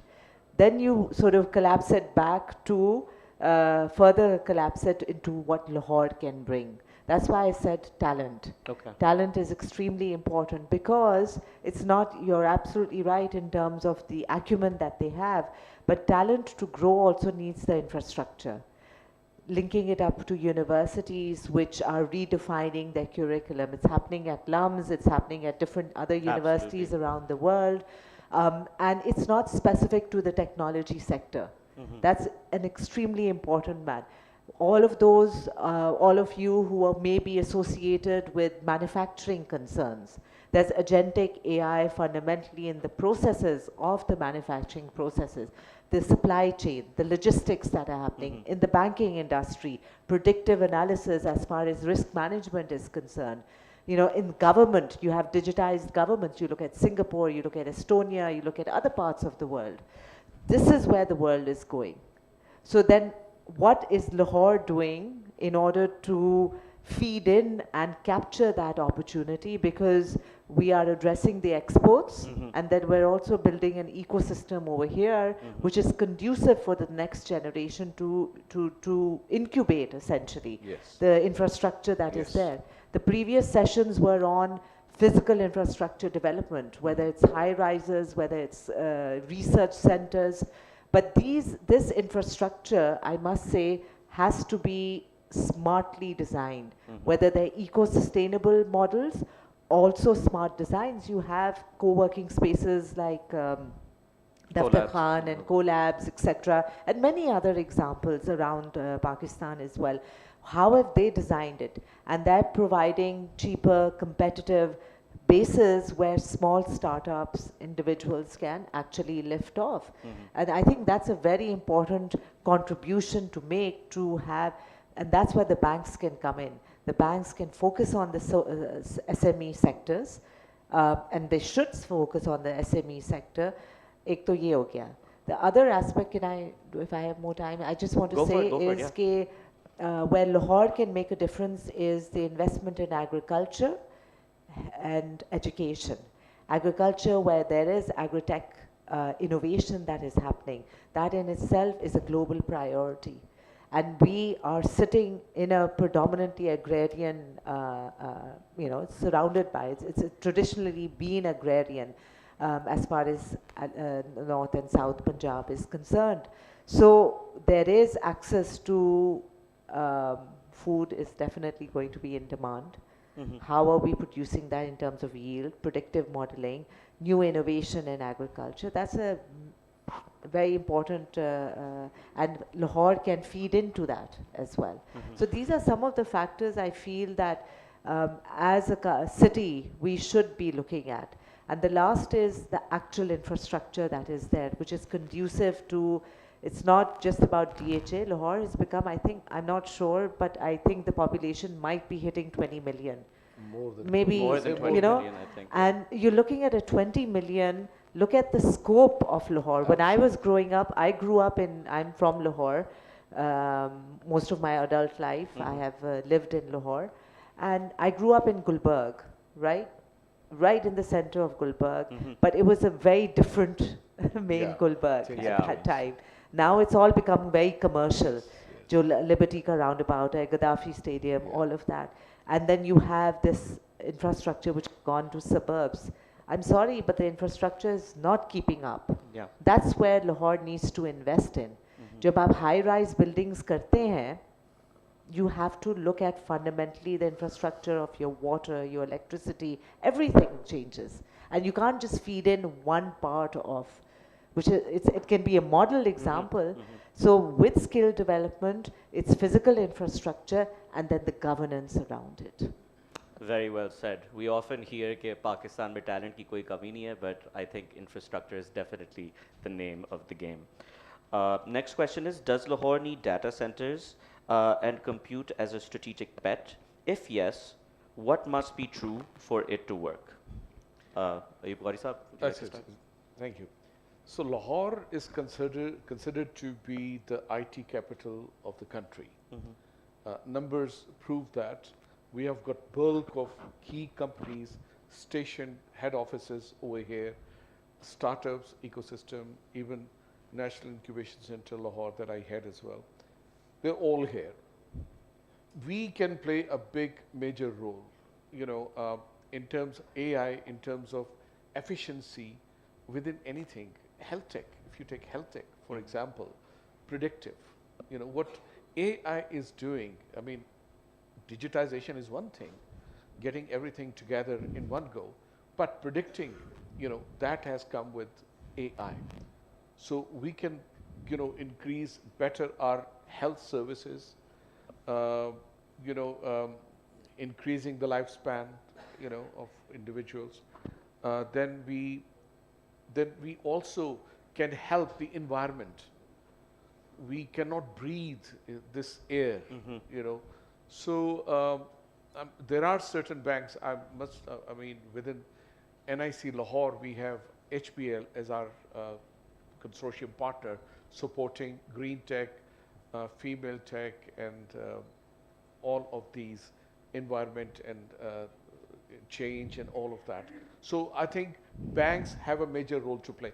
Coming to data centers, of course, that is the need of the hour. You cannot produce more if we are to develop new products within AI. We have to have big data centers, high performing computers, and that needs big investment. I think there should be public-private partnership or public bank partnership, if you like, to invest heavily into those. And also, one thing, let me take this forum, and dig deeper. Why are not banks investing into startups? And I lead some brilliant 50 startups at any given time in Lahore, and also lead another NIC of aerospace technology in Rawalpindi. Again, about 25, 30 focused on aerospace technology and cybersecurity. Those startups are there. Why aren't banks taking a stake within that? They should have it as part of their mandate, that this ecosystem must be supported. So coming back to the data centers, we must be investing in those data centers. And as I earlier said, people or the services that will be selling to abroad for exports, again, they have to ensure the data is secured. We can guarantee, that is sovereign. We are not answerable to anybody. So I think we can increase the workflow, the business, hence the ROI will be there, and reaching that, as Fatma just said, $25 billion in the next 3 years. We can reach that. You see, one thing, if you analyze our next door, India, yes, they are around 300 billion, 276 or $300 billion per annum exports. But guess what? They're not growing. They're very, very static. Whereas Pakistan is growing. The number is supportive. We are going 20, 30, about 50% growth rate. Just think of that, how much more we can do. They have done a lot, they've become very stagnant, saturation in India. Pakistan has the opportunity to take the lead. Thank you. Mrs. Fatma Said, would you like Just to one add thing more? on data centers, I agree with what you were saying, but data centers are also very expensive, not only to build, depends on which tier. Energy as well. Energy, Energy as exactly. well, Energy and the water to cool it down, especially if you're going for tier 3 or hyperscaler. Yes. Hyperscaler won't right now come in, but at least tier 3. Mining for, so that is blockchain mining is very, very expensive. Absolutely. So this is something that, but it is the need of the hour because of data protection, data residency issues and concerns, and also data privacy that is there. It depends. But one thing is that it may give a competitive edge. If if the businesses over here play their cards right, it may give Pakistan a competitive edge in the region. That's something to think about. The future looks bright, it's Yes. safe to say. Inshallah. Gauri Saab, I think you mentioned the pilot that you started. If you could launch one 90-day pilot to signal AI-ready Lahore, what would it be? Well, what I would want to do is, I would like to get people, the youth, to come and engage with them. What do they think we should do? It cannot be just me saying or Fatma saying or one person. We have to have collective thinking. Even get some suggestions from the industry over here. You know, you all have very deep pockets. You know, so what do you think, how you can contribute? So the plan would be to understand what AI is, and what I keep saying is where that could be applied. How we can make the most. What do we get paid for? Solving a problem. What are the key problems? That has to be very, very interactive. Because I do not have all the answers. No one person has all the answers. It has to come from collective wisdom. So there are a lot of smart kids around here. In fact, I don't even consider myself that wise anymore when I see a 30-year-old, talking with confidence. So the plan would be to actually to understand and absorb that and come up with then a plan, a focus, a curriculum that we can do in 90 days and get these kids to work, the top kids to work. Ms. Fatma Saib, would you like to add to that? Sorry, can you repeat? Sure. If you could launch one 90-day pilot to signal AI-ready Lahore, what would it be? Definitely developing innovation infrastructure. Having these platforms, again, for our youth, and also not just the youth. Startups can be at any age. It's not necessary that a startup is started by someone who's 21 years old. True. They say globally, by the way, the most successful entrepreneurs, startups, is around 40 to 45, between the 40 to 45 years of age, because they've gone through a certain experience. And structured learning, I feel there's great merit to that as well. So for anyone who wants to start, so innovation infrastructure, and two, linking up, having much more stronger industry academia linkages, where there is feedback that these conversations are happening, but our curriculums at universities, not universities only, at school level, are they changing the way they are instructing, guiding, directing, giving opportunities? It's not a world of academic results only. Education is broader than academic excellence. So is that being interwoven? Aapko pata hai? I mean, how many of you over here are parents? How many of them, your children, have said, kya fayda bachelor's ka ya master's ka? Bilkul. Let's be honest. I have two children, two boys who are in university right now. Har waqt argument yehi hoti hai ki why do we need to go for a master's? So this is the reality, because the education ka space is also changing. Skill development is the focus. So are the infrastructure in terms of schools, colleges, universities, have they fundamentally changed? Because that's the talent supply. We will, I don't know, I'll retire, in 10, 15 years time, whatever God has given me in terms of years of I can give back. But then there will be a succession. What are we leaving the next generation behind? So I believe two things. Go back to the schools, start from the schools, go all the way to universities, change the curriculum, change the way we are providing this ecosystem environment. And the second is innovation-based infrastructure, but there has to be good governance. If there was one thing I would like to request the Punjab government, since they're dedicated to the AI framework and policies, is obviously framework ho, linking up to what at the federal level there is happening, some great work being done over there, is governance in terms of data privacy, ethical AI, and platforms. So it sort of interweaves with across industry, plus you're servicing international markets as well from Pakistan. The one thing that I will just finish this point with is where we lose out is on two things, G. One is we are one of the more expensive countries regionally. I think we are 34% higher in terms of competitive cost if you look at just the regional players over here. Cost of doing business ki perspective say. We seriously need to have a relook. Are we giving tax breaks? Are we giving 10 years moratorium so businesses can build? technology zones तो हैं, लेकिन is it really taxes, tax breaks, etc.? We are very expensive because our overheads, infrastructure, energy, just the cost of doing business is much more. It's not conducive. आप technology sector को tax break दे भी दें, हमारे जैसे 0.25 है on exports, but it's not for building the market over here. Two is the ethics and the professionalism and the quality. Shahid Saab, you in the US market, I'm sorry, but in the US market, आप खुद बताएं आपका experience. Someone doesn't have a good experience, they may not come and back to you and say, fix this. They will just move and novate that contract somewhere else. There we leave reputation, lose reputation. And then Pakistan suffers, therefore Lahore will suffer. So these two things. Sorry?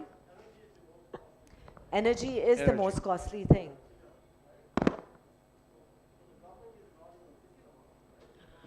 Well, that's a different, G. Abhi jo unhone kiya with the solar, and then there's other aspects as well. Net metering. We won't remain competitive this way. So these are mixed signals we're sending out. That's what Lahore can do. Fix these problems, address them, and then you have a 10-year plan. Thank you. Thank you so much. That concludes our Hello. panel. From digital competitiveness, we now take a city value lens, how districts create an investment premium. Thank you so much to our panelists. Thank you. Thank you.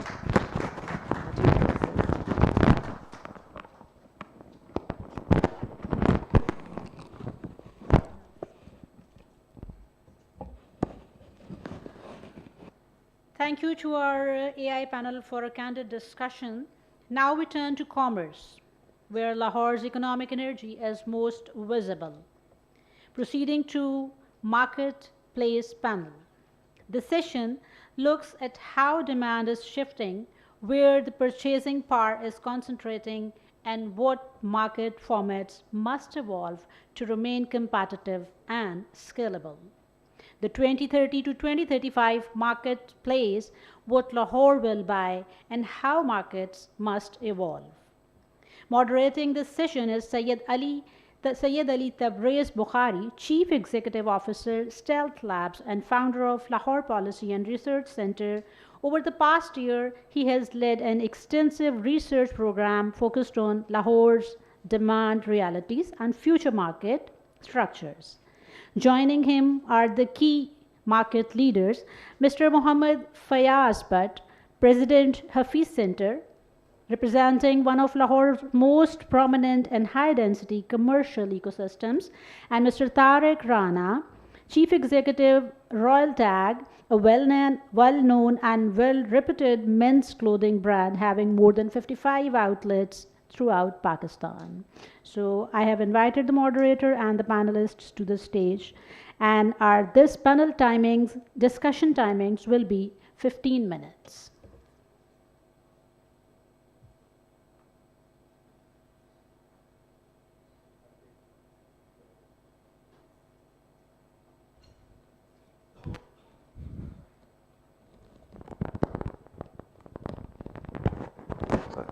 Okay. Are we all settled? आपका वो कर रहा है ये? आपका भी? जी. Ji, thank you so much. Bismillahirrahmanirrahim. First of all, I want to thank DHA for putting up this panel and selecting me as a moderator. And I'd like to introduce my speakers over here, my panelists. Ziauddin Bhatt साहब जिस तरह भी बताया कि ये Hafeez centre को represent करते हैं, और हफीज़ सेंटर लाहौर में क्या बल्कि पूरे पाकिस्तान में जाना जाता है as the IT hardware shop और इलेक्ट्रॉनिक्स की. इससे बड़ा क्लस्टर पूरे पाकिस्तान में कहीं पे नहीं. It's a very successful model.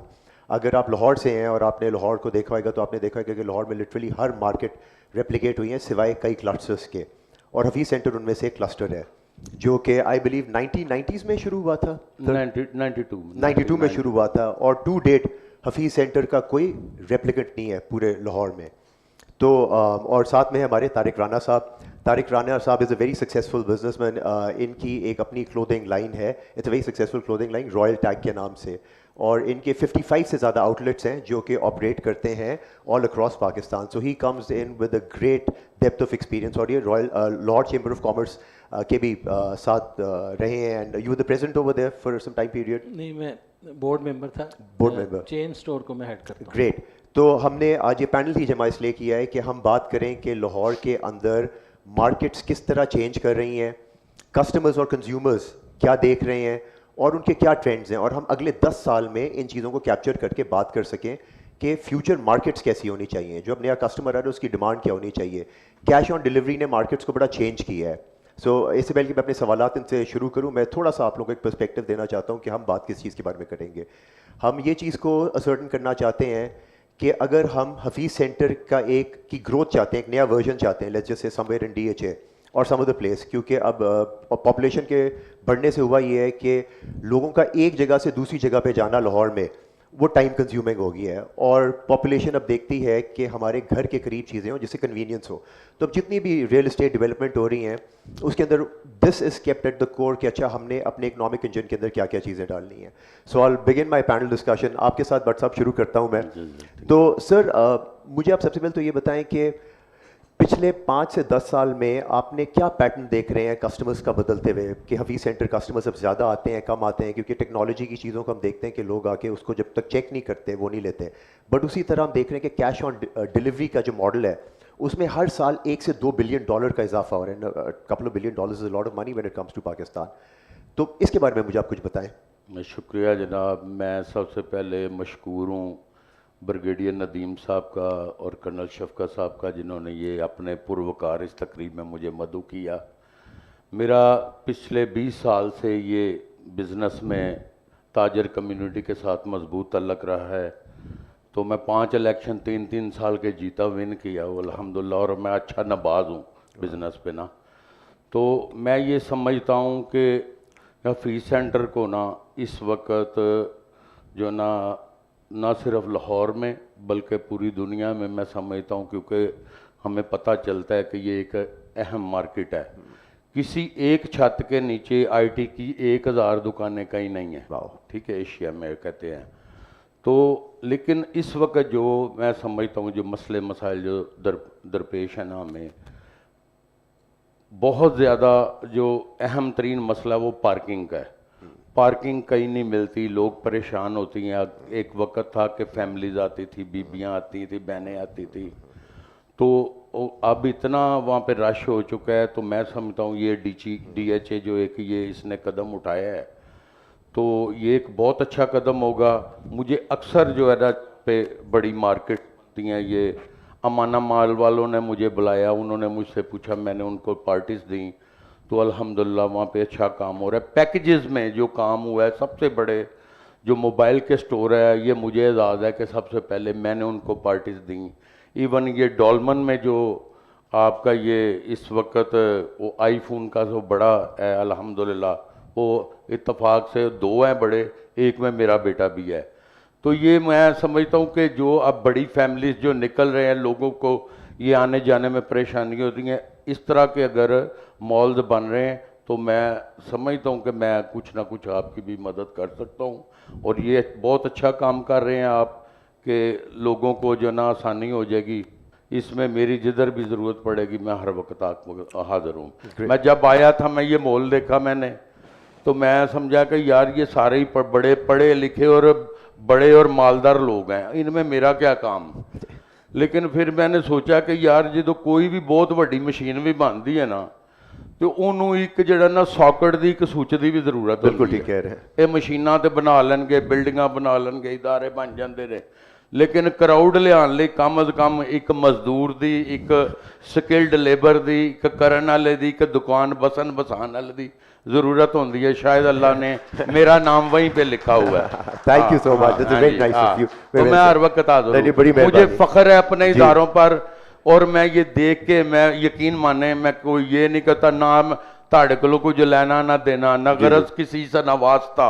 मुझे काम अपने ही काम से, तेरे जिक्र से, तेरी फिक्र से, तेरी याद से, ये तेरे नाम से.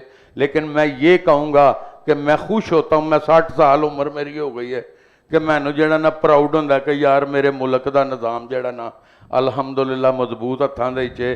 तो अहमद नज़ीम कासमी दे आखिरी शेर नाल अपनी गुफ्तगू नूं क्लोज करांगा। वो कहते कि खुदा करे मेरी अर्ज़ पाक पर उतरे वो फसले गुल जिसे अंदेशा ज़वाल ना हो। एक्सेलेंट। चलिए on that poetic note Tariq Rana साहब आपके पास मैं लेके जाता हूँ कॉन्वर्सेशन। राना साहब, you run 55 stores all across Pakistan, मतलब कि आप कराची से लेके लाहौर को कंज्यूमर मार्केट को आप मैप कर रहे हैं, और क्योंकि आपके अपने स्टोर्स हैं तो आप 12 महीने साइकिल को भी देखते हैं किन साइकिल्स में है। सर आप बता सकते हैं कि ये ट्रेंड्स किस तरह चेंज कर रहे हैं बाइंग के, कंज्यूमर्स किस तरह जा रहे हैं, और इन ट्रेंड्स के बेसिस पे अगले 5 साल में आप क्या देख रहे हैं कि मार्केट्स किस तरह चेंज करेंगी कंज्यूमर बिहेवियर? बहुत शुक्रिया। अच्छा, सिटी वाइज एक्सपीरियंस है, जैसे कराची की डायनामिक्स और हैं, पिंडी इस्लामाबाद की और हैं, लाहौर की और हैं। तो since we are sitting in Lahore, तो लाहौर को थोड़ा सा हिस्टोरिकली पर्सपेक्टिव से भी देखना चाहिए। लाहौर जो अंदरूनी शहर से निकला तो फिर अनारकली की तरफ आया, फिर माल रोड आया, देन गुलबर्ग डेवलप हुआ, फिर इस एक्सटेंडेड मार्केट्स बनी, और कस्टमर को मूव करने में बड़ा टाइम लगा। मार्केटें एक दिन में एमर्ज नहीं हुई, बट एक प्रोसेस के साथ एमर्ज हुई, और जो बिजनेसेस वहाँ खुले तो उन्होंने अपने कस्टमर को डिफरेंट तरीके से इंटरटेन किया, उसकी साइकी, उसकी नीड के साथ। यानी जब अनारकली में बिजनेस था, पीक था, तो माल रोड के ऊपर कस्टमर उस तरह से नहीं आता था एक दो चीज़ों के लिए। तो जो माल रोड पे जिन्होंने बिजनेस खड़ा किया तो उन्होंने डिस्काउंटिंग के ऊपर काम किया। लाइकवाइज जब गुलबर्ग खड़ा हुआ तो लिबर्टी मार्केट एक कमर्शियल एरिया था, और उसमें जो मार्केट इस्टेब्लिश हुई वो नाइट लाइफ के साथ अटैच हुई। लोग बहुत लेट अपने कामों से घर को आके पान के लिए, जूस के लिए, किसी और काम के लिए निकले, तो वो वहीं से फिर एक दुकान खुली, फिर दूसरी खुली, किताबों की खुली, कपड़ों की खुली, जूते की खुली। तो इसी तरह फिर लिंक रोड डेवलप हुआ, लाइकवाइज चलते चलते। अब अगर आप अंदरूने शहर से चले जाएं लेक सिटी तो तकरीबन 30 किलोमीटर का डिस्टेंस है। 30 किलोमीटर का ये डिस्टेंस 75 ईयर्स में हुआ। तो इस वक्त अगर हम DHA के पर्सपेक्टिव से बैठे बात कर रहे हैं और हमने फेज़ 10 में जाना है, तो इसका मतलब ये है कि उस वक्त जो कस्टमर होगा उसका माइंड क्या होगा, उसका बाइंग ट्रेंड क्या होगा, वो किस तरह से काम करेगा। अगर आज मुझसे पूछें तो आपने कमर्शियल डेवलपमेंट इस तरह से नहीं करनी कि आपने एक लैंड का एक प्रोपोर्शनेट कमर्शियल बना के बेचना है। आपने एक प्रोजेक्ट बनाना है, जी बिल्कुल, ना सिर्फ प्रोजेक्ट बनाना है, उसकी ऑपरेशनल प्रोसेस बनाना है। ऑपरेशनल प्रोसेस नहीं बनाना, एक ब्रांड मिक्स लाना है, एक कंपोजिशन लानी है, कितने बैंक्स होंगे, कितनी रिटेल शॉप होंगी, कितनी सर्विसेज की चीज़ें होंगी, फिर उसकी एक प्रोपोर्शनेट वर्किंग है। देखें आप बहुत सारी लाहौर में मार्केटें, इवन के मेन बुलेवार्ड पे भी आपको कई ढांचे कई सालों से खड़े नजर आते हैं, बिल्कुल, क्योंकि वो उस डिज़ाइन के तहत नहीं बने थे। अगर हफीज़ सेंटर को आज आपने उठा के DHA में लाना है तो ये डिफरेंट हफीज़ सेंटर होगा, बिल्कुल, ये ऐसा हफीज़ सेंटर नहीं होगा जो वहाँ पे है, जो उस वक्त के लिए था। और होगा। सो माई सजेशन इज दिस के जो चैलेंज है ना, वो जो डेवलपर के माइंड में जो प्रोडक्ट वो बना रहा है वो और है, और जो कस्टमर है, जो उसका एंड यूज़र है, उसके माइंड में प्रोडक्ट और है। फॉर एग्जांपल अगर पाइन एवेन्यू को आज देखें आप, मेरा ख्याल अभी रिसेंटली डेवलप हो रहा है जी, तो वो सिर्फ एक लैंड डेवलपमेंट नहीं है, वो एक कॉन्सेप्ट है, उसके ऊपर फिर लीजिंग है, उसके ऊपर फिर उसकी परसुएस है, कितनी तवज्जो के साथ, कितनी सिलेक्शन के साथ, कितनी एहतियात के साथ वो कम्बिनेशन आप बना रहे हैं। बिल्कुल, थैंक यू सो मच, बड़ी ज़बरदस्त आपने बात कही। और मैं इसी आपके पॉइंट को मैं लूँगा कि माल रोड आपने जिस तरह बताया कि किस तरह लाहौर ग्रो की है, old Lahore and new Lahore, और मैं आगे अपनी एक प्रेजेंटेशन कर रहा हूँ जिसमें मैं एक्चुअली दिखा रहा हूँ कि 1991 में I think Lahore was around 114 square kilometres, right now is 791 square kilometres. In just a period of 30 more years from 1947 till 1991 Lahore was 172 square kilometres, और आज Lahore is 791 square kilometres in the last 20-35 years. This is how much Lahore is expanded. तो but साहब मैं आपके पास वही सवाल लेके आता हूँ, और मैं आपके पास अब सवाल, बड़ी एक इन्होंने इंटरेस्टिंग बात बताई कि अगर क्योंकि आप एक टेक मार्केट को और इलेक्ट्रॉनिक मार्केट को रिप्रेजेंट करते हैं, और वहाँ पे वेरियस दुकानों के क्लस्टर है, कंप्यूटर की अलहदा है, मोबाइल की अलहदा है, रिपेयरिंग की अलहदा है, और डिफरेंट और इलेक्ट्रॉनिक्स की अलहदा है।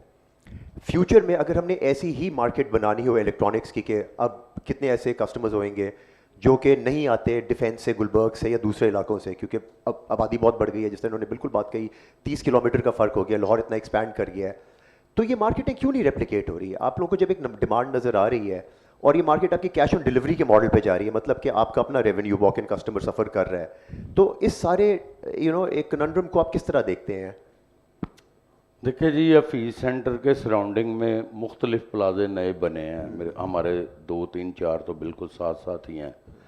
बिल्कुल फीस सेंटर पुराना प्लान 90 में बना था, तो अभी इतने जदीद बनने के बावजूद मैं समझता हूँ ये कि पता नहीं अल्लाह की ख़ास वहाँ पे करम नवाजी है कि फुटफॉल जो है ना फीस सेंटर में ही है। अच्छा, उसके बरक्स जो जो आप जिस तरह कह रहे हैं वो रसूल अल्लाह सल्लल्लाहु अलैहि वसल्लम का फरमाने आन शान भी है कि अगर नए नए शहर आबाद करो और नए सुबह नए शाम पैदा कर, वो इस तरह का करना चाहिए। एक वक्त आएगा कि जो है ना वो वहाँ पे लोग हो सकता है जिस तरह आबादी बढ़ती पई है, लोग हर उधर जो है ना आना जाना छोड़ दें। छोटा जो दुकानदार तो वो तो आएगा कस्टमर का, लेकिन जिस तरह के ये पोश एरिया इस आपको ये जो इस तरह ये बनाएंगे अगर इस कोई मॉल तो यकीनन इधर भी बिजनेस आएगा। तो सॉरी मैंने आपको इंटरप्ट किया, मैं इसमें मैं एक चीज़ ऐड करूं। देखें, कुछ चीज़ें ऐसी हैं जिनको अपने हिस्टोरिक पर्सपेक्टिव से देखना है जी।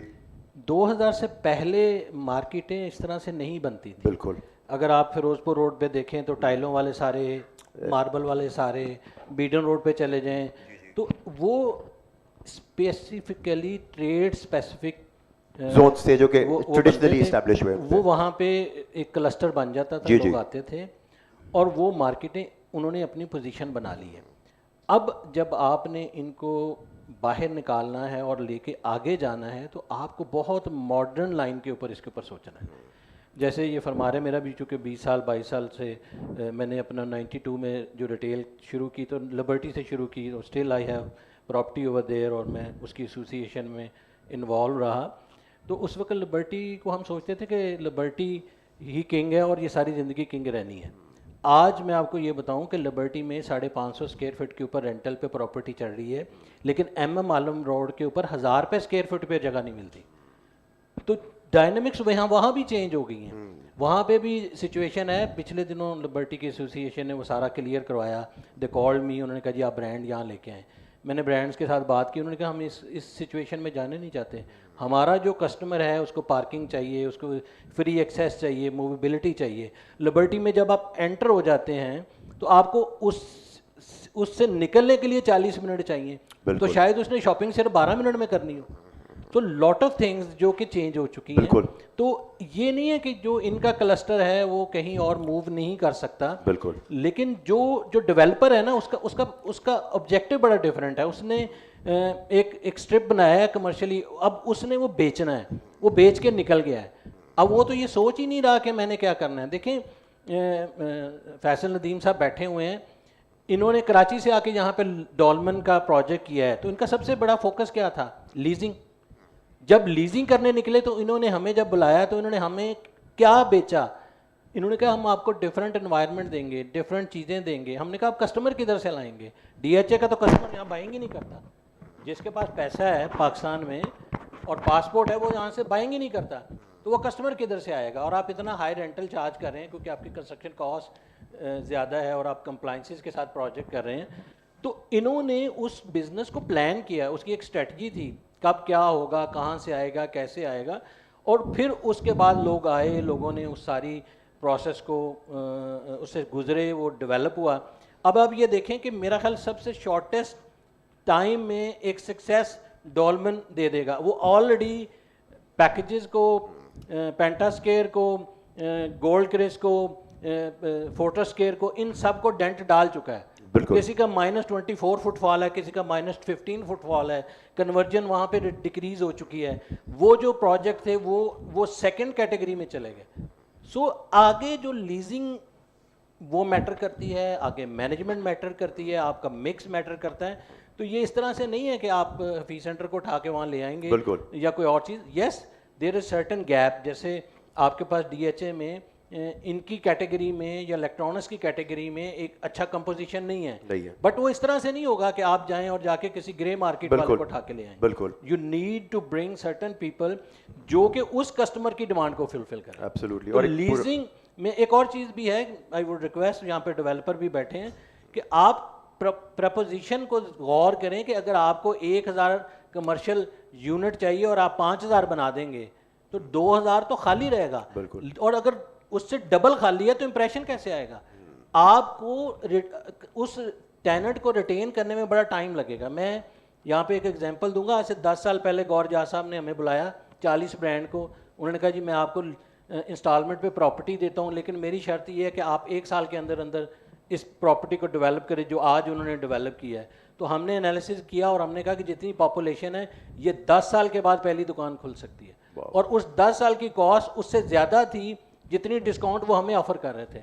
तो किसी बंदे ने साइन नहीं किया, 5 बंदों ने वो प्रॉपर्टी बाय कर ली एज ए इन्वेस्टर, लेकिन उसकी रिटेल हमने नहीं शुरू की, क्योंकि रिटेल की day to day operational cost is very high. Inventory cost है, ऑपरेशनल कॉस्ट है, वेजेस हैं।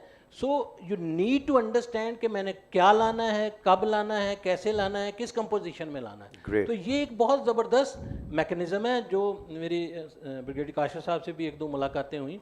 आई बिलीव के लाहौर में नए शहरों को सोच के बसाना पड़ेगा। और साथ में मैं एक और रिक्वेस्ट करूंगा कि जो डेवलपर हैं, आप जो डिज़ाइन एक हिट हो जाता है आप उसकी कॉपियाँ करनी शुरू कर देते हैं। वो एक सर्टेन टाइम पे आउटडेटेड हो चुका था। आज आप बेसमेंट बिला वजह खोद रहे हैं और उसका रेंट अपने टेनेंट के ऊपर डाल रहे हैं, आपकी कंस्ट्रक्शन कॉस्ट बढ़ रही है। आप अपना प्राइम एरिया, लीजेबल एरिया सीढ़ियों में, लिफ्ट में और बाकी चीज़ों में ज़ाया कर रहे हैं। अब मुझे आके कहते हैं 10 लाख रुपए रेंट दें, मेरी उसके ऊपर 9 लाख की इन्वेंट्री लग रही है, तो उसका इन्वेंट्री टर्न ही नहीं मुझे मिलना था, मुझे प्रॉफिटेबिलिटी कहाँ से मिलेगी? So you need to understand कि जो जिस चीज़ के लिए देखें, पहले मैकडोनल्ड और KFC 2 ऐसे प्रोजेक्ट थे जो अपने डिज़ाइंड किस्म के आउटलेट पे आते थे और प्लान होते थे। आज आप जाएं मुल्तान में, आप फैसलाबाद में जाएं, आपको खाड़ी वैसे नहीं मिलेगा। उसने अपनी बिल्डिंग को डिज़ाइन किया है, वो मर्दान में जाके उसने इको फ्रेंडली बिल्डिंग खड़ी कर दी। सो आपके जो लोकल टेनेंट हैं उनकी नीड भी चेंज हो रही है।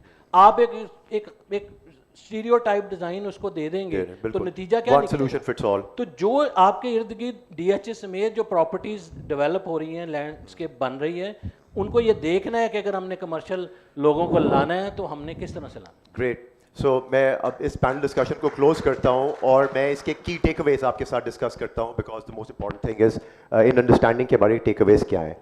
वन टेकअवे इज के बाजार, अब मार्केट जो है वो रात की तरफ ज़्यादा ऑपरेट करते हैं। इन्फ्लक्स कस्टमर्स का उस टाइम पे रहता है, दिन भर 9 महीने लाहौर में गर्मी ज़्यादा रहती है। जो ट्रैवलिंग, जिस तरह लाहौर एक्सपैंड कर रहा है, ट्रैवलिंग डिस्टेंसेस काफ़ी क्रिएट हो गए हैं और उस वजह से कन्वीनियंस के लिए these markets need to grow. Replicate होने की इनको मूव करने की जरूरत नहीं, इनको रेप्लिकेट करने की जरूरत है। But in an ecosystem जो कि इस वक्त और नेक्स्ट 5 to 10 ईयर्स की ग्रोथ को और कंज्यूमर डिमांड को और जो बिजनेस की अपनी ऑपरेशनल कॉस्ट्स हैं उन चीज़ों को कंसिडर करता है। और तीसरी चीज़ जो मैंने अंडरस्टैंड किया आपके उससे कि इंफ्रास्ट्रक्चर के अंदर, फॉर एग्जांपल अगर हम चाहते हैं कि शालम मार्केट को हम मूव करें, मूव नहीं, हम चाहते हैं कि उसकी नई एक वर्जन निकले, तो उसके लिए हमें उसको एक प्रॉपर इंफ्रास्ट्रक्चर बना के देना चाहिए जिसके अंदर I think banks can also participate. And I think it is a new product जिसके अंदर banks can participate with the developer as well as with the key stakeholders कि अगले 4 साल 5 साल के ऊपर वो इन्वेस्ट करें कि आपको गोदाम बना के दें, आपको पूरे ऐसा स्ट्रक्चर बना के दें जहाँ पे फायर का, इलेक्ट्रिसिटी का, आपके जो वर्कर्स हैं उनके आने जाने का एक पूरी मोबिलिटी नेटवर्क भी साथ में बनाओ। So these are very interesting products जिसके अंदर आई फील के की stakeholders can come forward and it can definitely benefit Lahore because Lahore का economic engine is very strong. So with that, I will end this panel discussion. Thank you so much, both of you, and thank you to our audience for being so patient and sitting with us. Assalamu alaikum.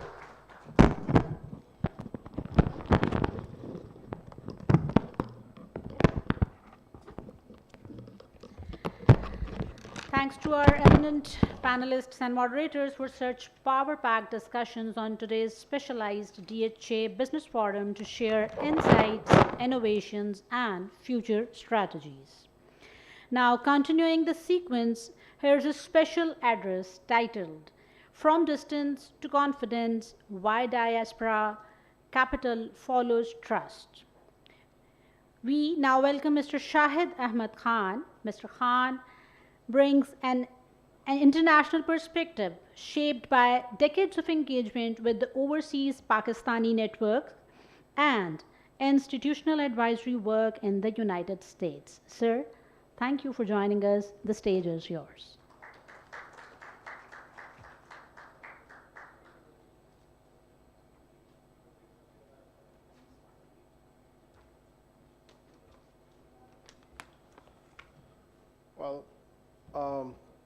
It is such a unusual type experience I had today. A lot of learning and lot of. I'm trying to get my brain juice flowing. So how to capture all that? Brigadier Saab, thank you so very much for putting it together on a short. I wasn't even sure you'll be able to do it in that quick time, but I just want to be. I'm honored to be part of this forum, honestly. My name is Shahid Ahmad Khan. I'm a resident of Boston, Massachusetts, and I have been engaged in the, I consider myself a businessman and a citizen diplomat. I have been doing a lot of social, political, and all kind of business work in Boston, Massachusetts, as well as all around the globe, mostly in Middle Eastern countries and in Pakistan for sure, because I'm born and raised here. So it's my pleasure to be here this evening. I am just going to give you some of the perspectives of the diaspora and why I'm here. So when one lives and works outside Pakistan for many years, it develops a different lens through which assess the opportunity. So distance does not diminish the interest, but actually it just sharpens the evaluation. So we look at everything from a very objective perspective. Diaspora capital does not move on sentiment, it moves on structure. So we are talking about the structure, and I'm so happy because Brigadier Kashif Saab, I mean, how many of you know Brigadier Kashif Saab really well? He is one of the most influential person in this country. You have to understand that part. He's not just the ADHA. He is connected to the right. So if you really want to align with him, he can make the policy decision on your behalf. It makes sense to them. True? Yes. Okay. So the overseas Pakistani investor, whether institutional, entrepreneur, or family-based, evaluate Pakistan using the same criteria applied to Boston, London, Kuala Lumpur, or Dubai. So they just want clarity in the ownership, stability of the governance, predictability and enforcement, professional execution, and institutional continuity. It sounds like DHA, right? Okay. The question is not whether Pakistani has the opportunity. Pakistan has the opportunity, it surely does. The question whether the opportunity is framed in a way that allows capital to participate confidently from a distance. So the diaspora investor mindset is, for overseas Pakistani, investment decisions are really short-term. They are often intergenerational. You have to understand that part as well. When diaspora capital enters in the real estate, infrastructure, hospitality, and structured venture, it does so with the longest horizon. The investor is thinking in decades, sometime the legacy. If somebody like me, I have spent a lot of our decades in the United States. I just want to have something here which has my name on it, right? That I just want to leave it with the legacy. So my name, Shahid Ahmad Khan, should be there, even I'm not in this world. So you have to understand the mindset. The people who live 7,000, 8,000 miles away, they are now living there for a long period of time. Their mindset is a little different, so we have to get into their heads. So that changes the evaluation criteria from abroad. The central question is, are they practical? Is ownership secure and document have no doubt? Does the governance remain consistent across time? The approvals process is institutional rather than discriminatory. If dispute arises, what do they do? If that is defined, what do you have seen? Every government, when it comes in, they develop some sort of a resolution mechanism here in the country to this issue resolved. किसी की ज़मीन पे कब्जा हो गया, किसी के apartment पे कब्जा हो गया, कोई किराया नहीं दे रहा, कोई मतलब multiple issues. Every government tried to do certain things which rarely. A British government ने तो एक पूरा cell बना दिया अपनी embassy के to get this issue resolved, but issues won't get resolved because they are non-institutional. So why capital often remains conservative? It is common observed that overseas Pakistani prefer asset-based investments, land, property, tangible formats, and over operating ventures. They like to see, they like to feel and touch. It's not they're going to invest in a company on the stock exchange. They just want to see something which they put their name on it, the legacy is out there, right? So where documentation is incomplete, where compliance standards vary, where governance appear to personalize rather than institutionalize, capital remains defensive. So it rather concentrates in a small number of trusted platforms or remain abroad. If Pakistan seeks deeper diaspora participation, it must address the structural question: what unlocks participation? In my experience working across institutional environment, international environment, diaspora capital expands when the institutional conditions are in presence. So there are few things I'd like to address. Number one is the structural performance. So investor must see the system that outlined individuals.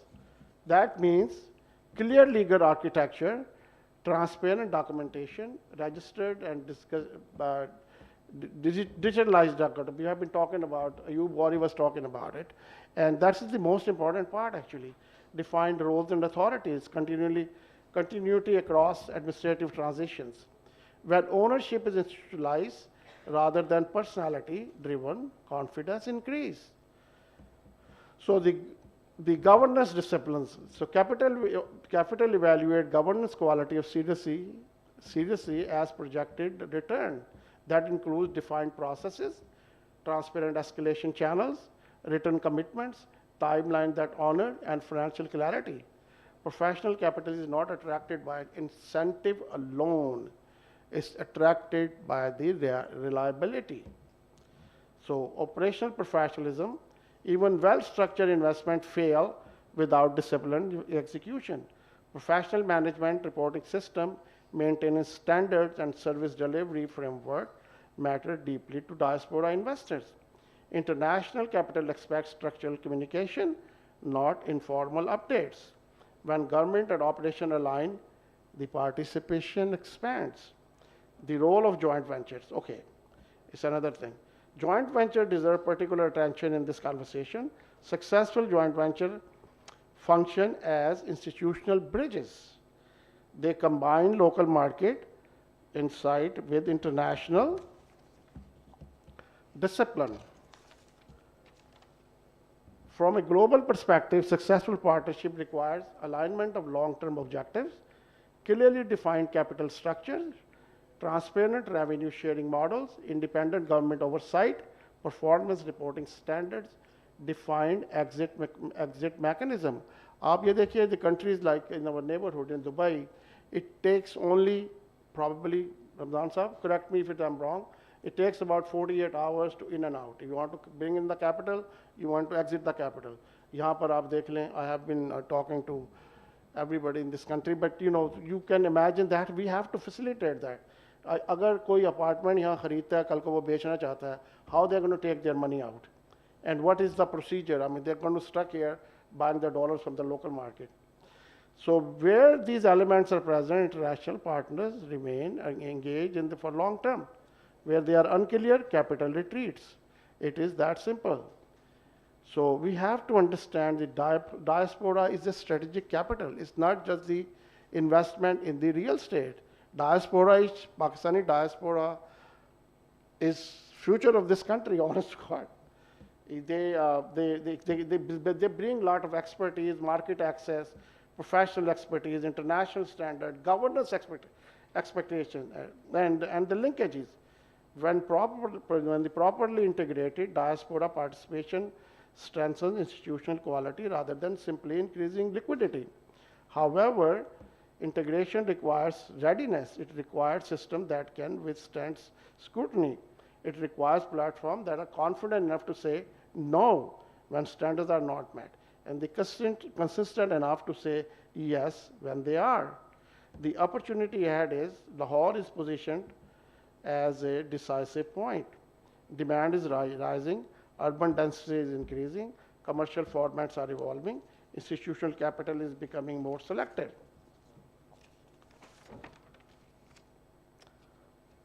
So this is precisely like the environment in which structured governance become competitive and advantage. Cities and formalize then their engagement framework attract sustained participation. Cities that rely on informal growth experience will, there's expensive volatility. So we need to have a measured perspective. There is no need for dramatic promises. Investors, especially those abroad, are persuaded by evidence, structure, and persuasion of, and we have to demonstrate stability, transparency, execution capabilities, professional communication, and capital will align naturally. So with that, I thank you very much for the DHA leadership. Thank you very much for all my friends and colleagues who are here. And if you have any question, I'll be happy to answer. Thank you, Brigadier Sir, for having me here. It's such an honor to be here in such a modern building like I'm talking in Boston, Massachusetts. Much appreciated. Thank you very much.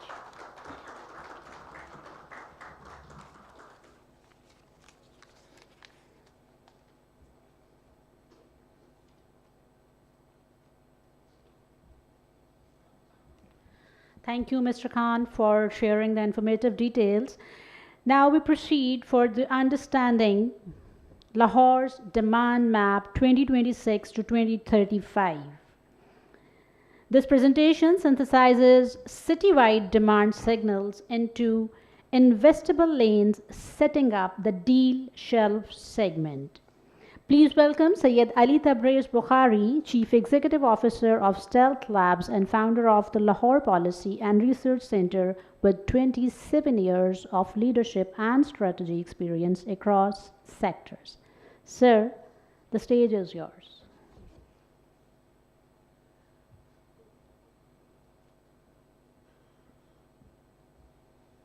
Ji, Assalamu alaikum, and thank you so much for the generous introduction. Assalamu alaikum everyone. I'm going to make this very quick. मैं जो presentation अभी आप लोगों को basically दिखाने जा रहा हूँ, I'm very grateful to DHA and especially to Brigadier Kashif जिन्होंने पिछले एक साल से मेरी firm को engage किया, and we've done more than 40 research studies in understanding what Lahore, its people, its infrastructure, its ecosystem, trends, what is it going to look like, और उस information, उस study को फिर हम कैपिटलाइज करके ये अपने अर्बन टाउन प्लानिंग में और अपनी प्लानिंग्स के अंदर उसको कर रहे हैं इंट्रोड्यूस, ताकि एक ऐसा शहर बनाएं और एक ऐसी नई रियल एस्टेट रोल आउट करें जो कि लाहौर की अगले 10, 15, 20, 30, 40, 50 साल को इनकॉर्पोरेट कर सके. So let's please move on. Lahore जो है बेसिकली लाहौर अर्लीस्ट रेफरेंस जो है इज़ फॉर अबाउट 2 मिलेनिया, जिसके अंदर लाहौर का नाम जो है comes from mythologically known as Lah or Lav, Rama, sun in Indian mythology. उसके नाम से जी कहते हैं कि लाहौर का नाम पड़ा है. मुग़ल एरा के टाइम पे और गज़नवी एरा के टाइम पे this used to be the bastion और द सेंटर. अकबर ने शहर के लिए बहुत काम किया. So we need to understand कौन कौन से ऐसे वो एराज हैं जिसमें लाहौर को काम दिया गया, लाहौर को इंपॉर्टेंस दी गई. Because if you look at the Indian subcontinent, it's stretched all the way from Khyber Pakhtunkhwa right up till Bengal. So, and when you had Delhi, Agra, all these places as the Sultanate or as the center, then how did Lahore come into existence and why was Lahore so important? It's because of the river Ravi. Lahore used to be known as the city of gardens back then, now is known as the city of education. So I'm just taking you through that, journey. During the Sikh Raj, Ranjit Singh did a lot for Lahore. Then the British came, they built the infrastructure in Lahore, उन्होंने सड़कें डाली, उन्होंने railway network डाला, और फिर उसी time पे sir Ganga Ram and मैकलेगन इन्होंने लाहौर के लिए बहुत काम किया. GPO और इस किस्म के आप जो जितने देख रहे हैं ये सारे सर गंगा राम के टाइम पे बने. Then from 1947, let's move on to the next slide please. Then from 1947 to 2026 that journey has been really fast and it's been explosive. Lahore की population, and these are the data जो मैं आपको इसमें जितना data दिखा रहा हूँ, ये data Pakistan bureau of statistics, world bank और दूसरी क्रेडिबल डेटा सोर्सेज से हैं. और ये उन सारी सिर्फ उनको अकाउंट करता है जो कि कंसेंसस फिगर के हिसाब से हो. अगर हम कंसेंसस फिगर के हिसाब से जाएं तो इस वक्त लाहौर की आबादी 1 करोड़ 30 लाख है, और लोगों से बात करें तो वो कहते हैं नहीं 1.5 करोड़ है, 1 करोड़ 60 लाख है. अगर हम इन्हीं को मैथमेटिकली कैलकुलेट करें तो इसका मतलब है हर रोज़ लाहौर बिटवीन 850 to 1150 लोग लाहौर की पॉपुलेशन में एक्सपैंड कर रहे हैं. Every day, Lahore is absorbing 850 to 1150 people in its population, which means that in 2 years, Lahore absorbs the entire population of a city like Sialkot. A city like Sialkot, Lahore 2 साल में absorb कर रहा है. Interestingly, इसी के अंदर मैं आपको stats में बताता हूँ. Can we move on to the next slide, please? कि लाहौर का जो urban footprint है, 791 square kilometers था. Built up area in in 1990 it was 147 square kilometers. Lahore का जो urban built up area था 1990 में 147 square kilometers था. 2017 में 759 square kilometers. तो can you imagine 1940 से लेके 1990 तक कितना, और 1990 से लेके 2017 तक किस तरह एक्सपैंड की है. और अगर 2017 से लेके अभी तक हमारी पॉपुलेशन ऑलमोस्ट 2 मिलियन लोग लाहौर की पॉपुलेशन में 6 साल में अब्जॉर्ब हुए हैं. तो Lahore is expanding. It is right now Pakistan fastest growing city, safest growing city and the centre of growth and investment.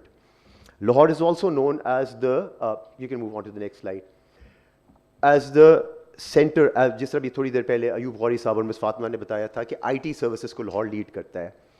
अब जो लाहौर के प्रॉब्लम्स आ रही हैं वो आ रही हैं इस गंदे और इस अनप्लान्ड अर्बन स्प्रॉल से. And I will not mince my word कि जो आपने लाहौर के अंदर बगैर प्लानिंग की है, इधर हाउसिंग सोसाइटी खोल दी, उधर हाउसिंग सोसाइटी खोल दी.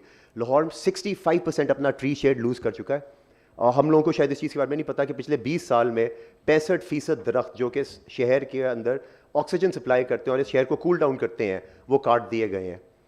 तो अगर दरख्त नहीं होंगे तो इस शहर के अंदर कैसे बच्चे ग्रो करेंगे, कैसे वो आबादी होगी. आप और मैं फिर भी बाहर निकल के खेल सकते थे, हमारे बच्चे नहीं बाहर निकल के खेलते. They not a street smart as we are. We are depriving them of this great time that they had. सारा वक्त हमारे बच्चे घर के अंदर रहते हैं क्योंकि बाहर 9 महीने गर्मी के होते हैं. और भी मैं आपको आगे प्लीज़ नेक्स्ट स्लाइड पर आप चलते हैं. ये लाहौर की ही तस्वीर है. 2024 में नासा ने अपनी सैटेलाइट से लाहौर की तस्वीर ली है और इसको हम कहते हैं urban heat island. Urban heat island का क्या मतलब है? आप जो एशफॉल्ट और कंक्रीट जो आप जिससे आप इमारतें बनाते हैं, अपनी सड़कें बना रहे हैं, infrastructure comes at a cost, development comes at a cost, specially if it is not planned. वो हीट को सारा दिन अब्जॉर्ब करती है और रात को रिलीज करती है. और जब दरख्त ना हो तो वो हीट को बहुत स्लोली रिलीज करती है और आपकी सरफेस भी गर्म होती है और आपका सरफेस के ऊपर जो एरिया होता है वो भी गर्म होता है. तो रात के टाइम आपको और गर्मी लगती है. ये जो तस्वीर आप देख रहे हैं, I am sorry, I am just going to move on to that side.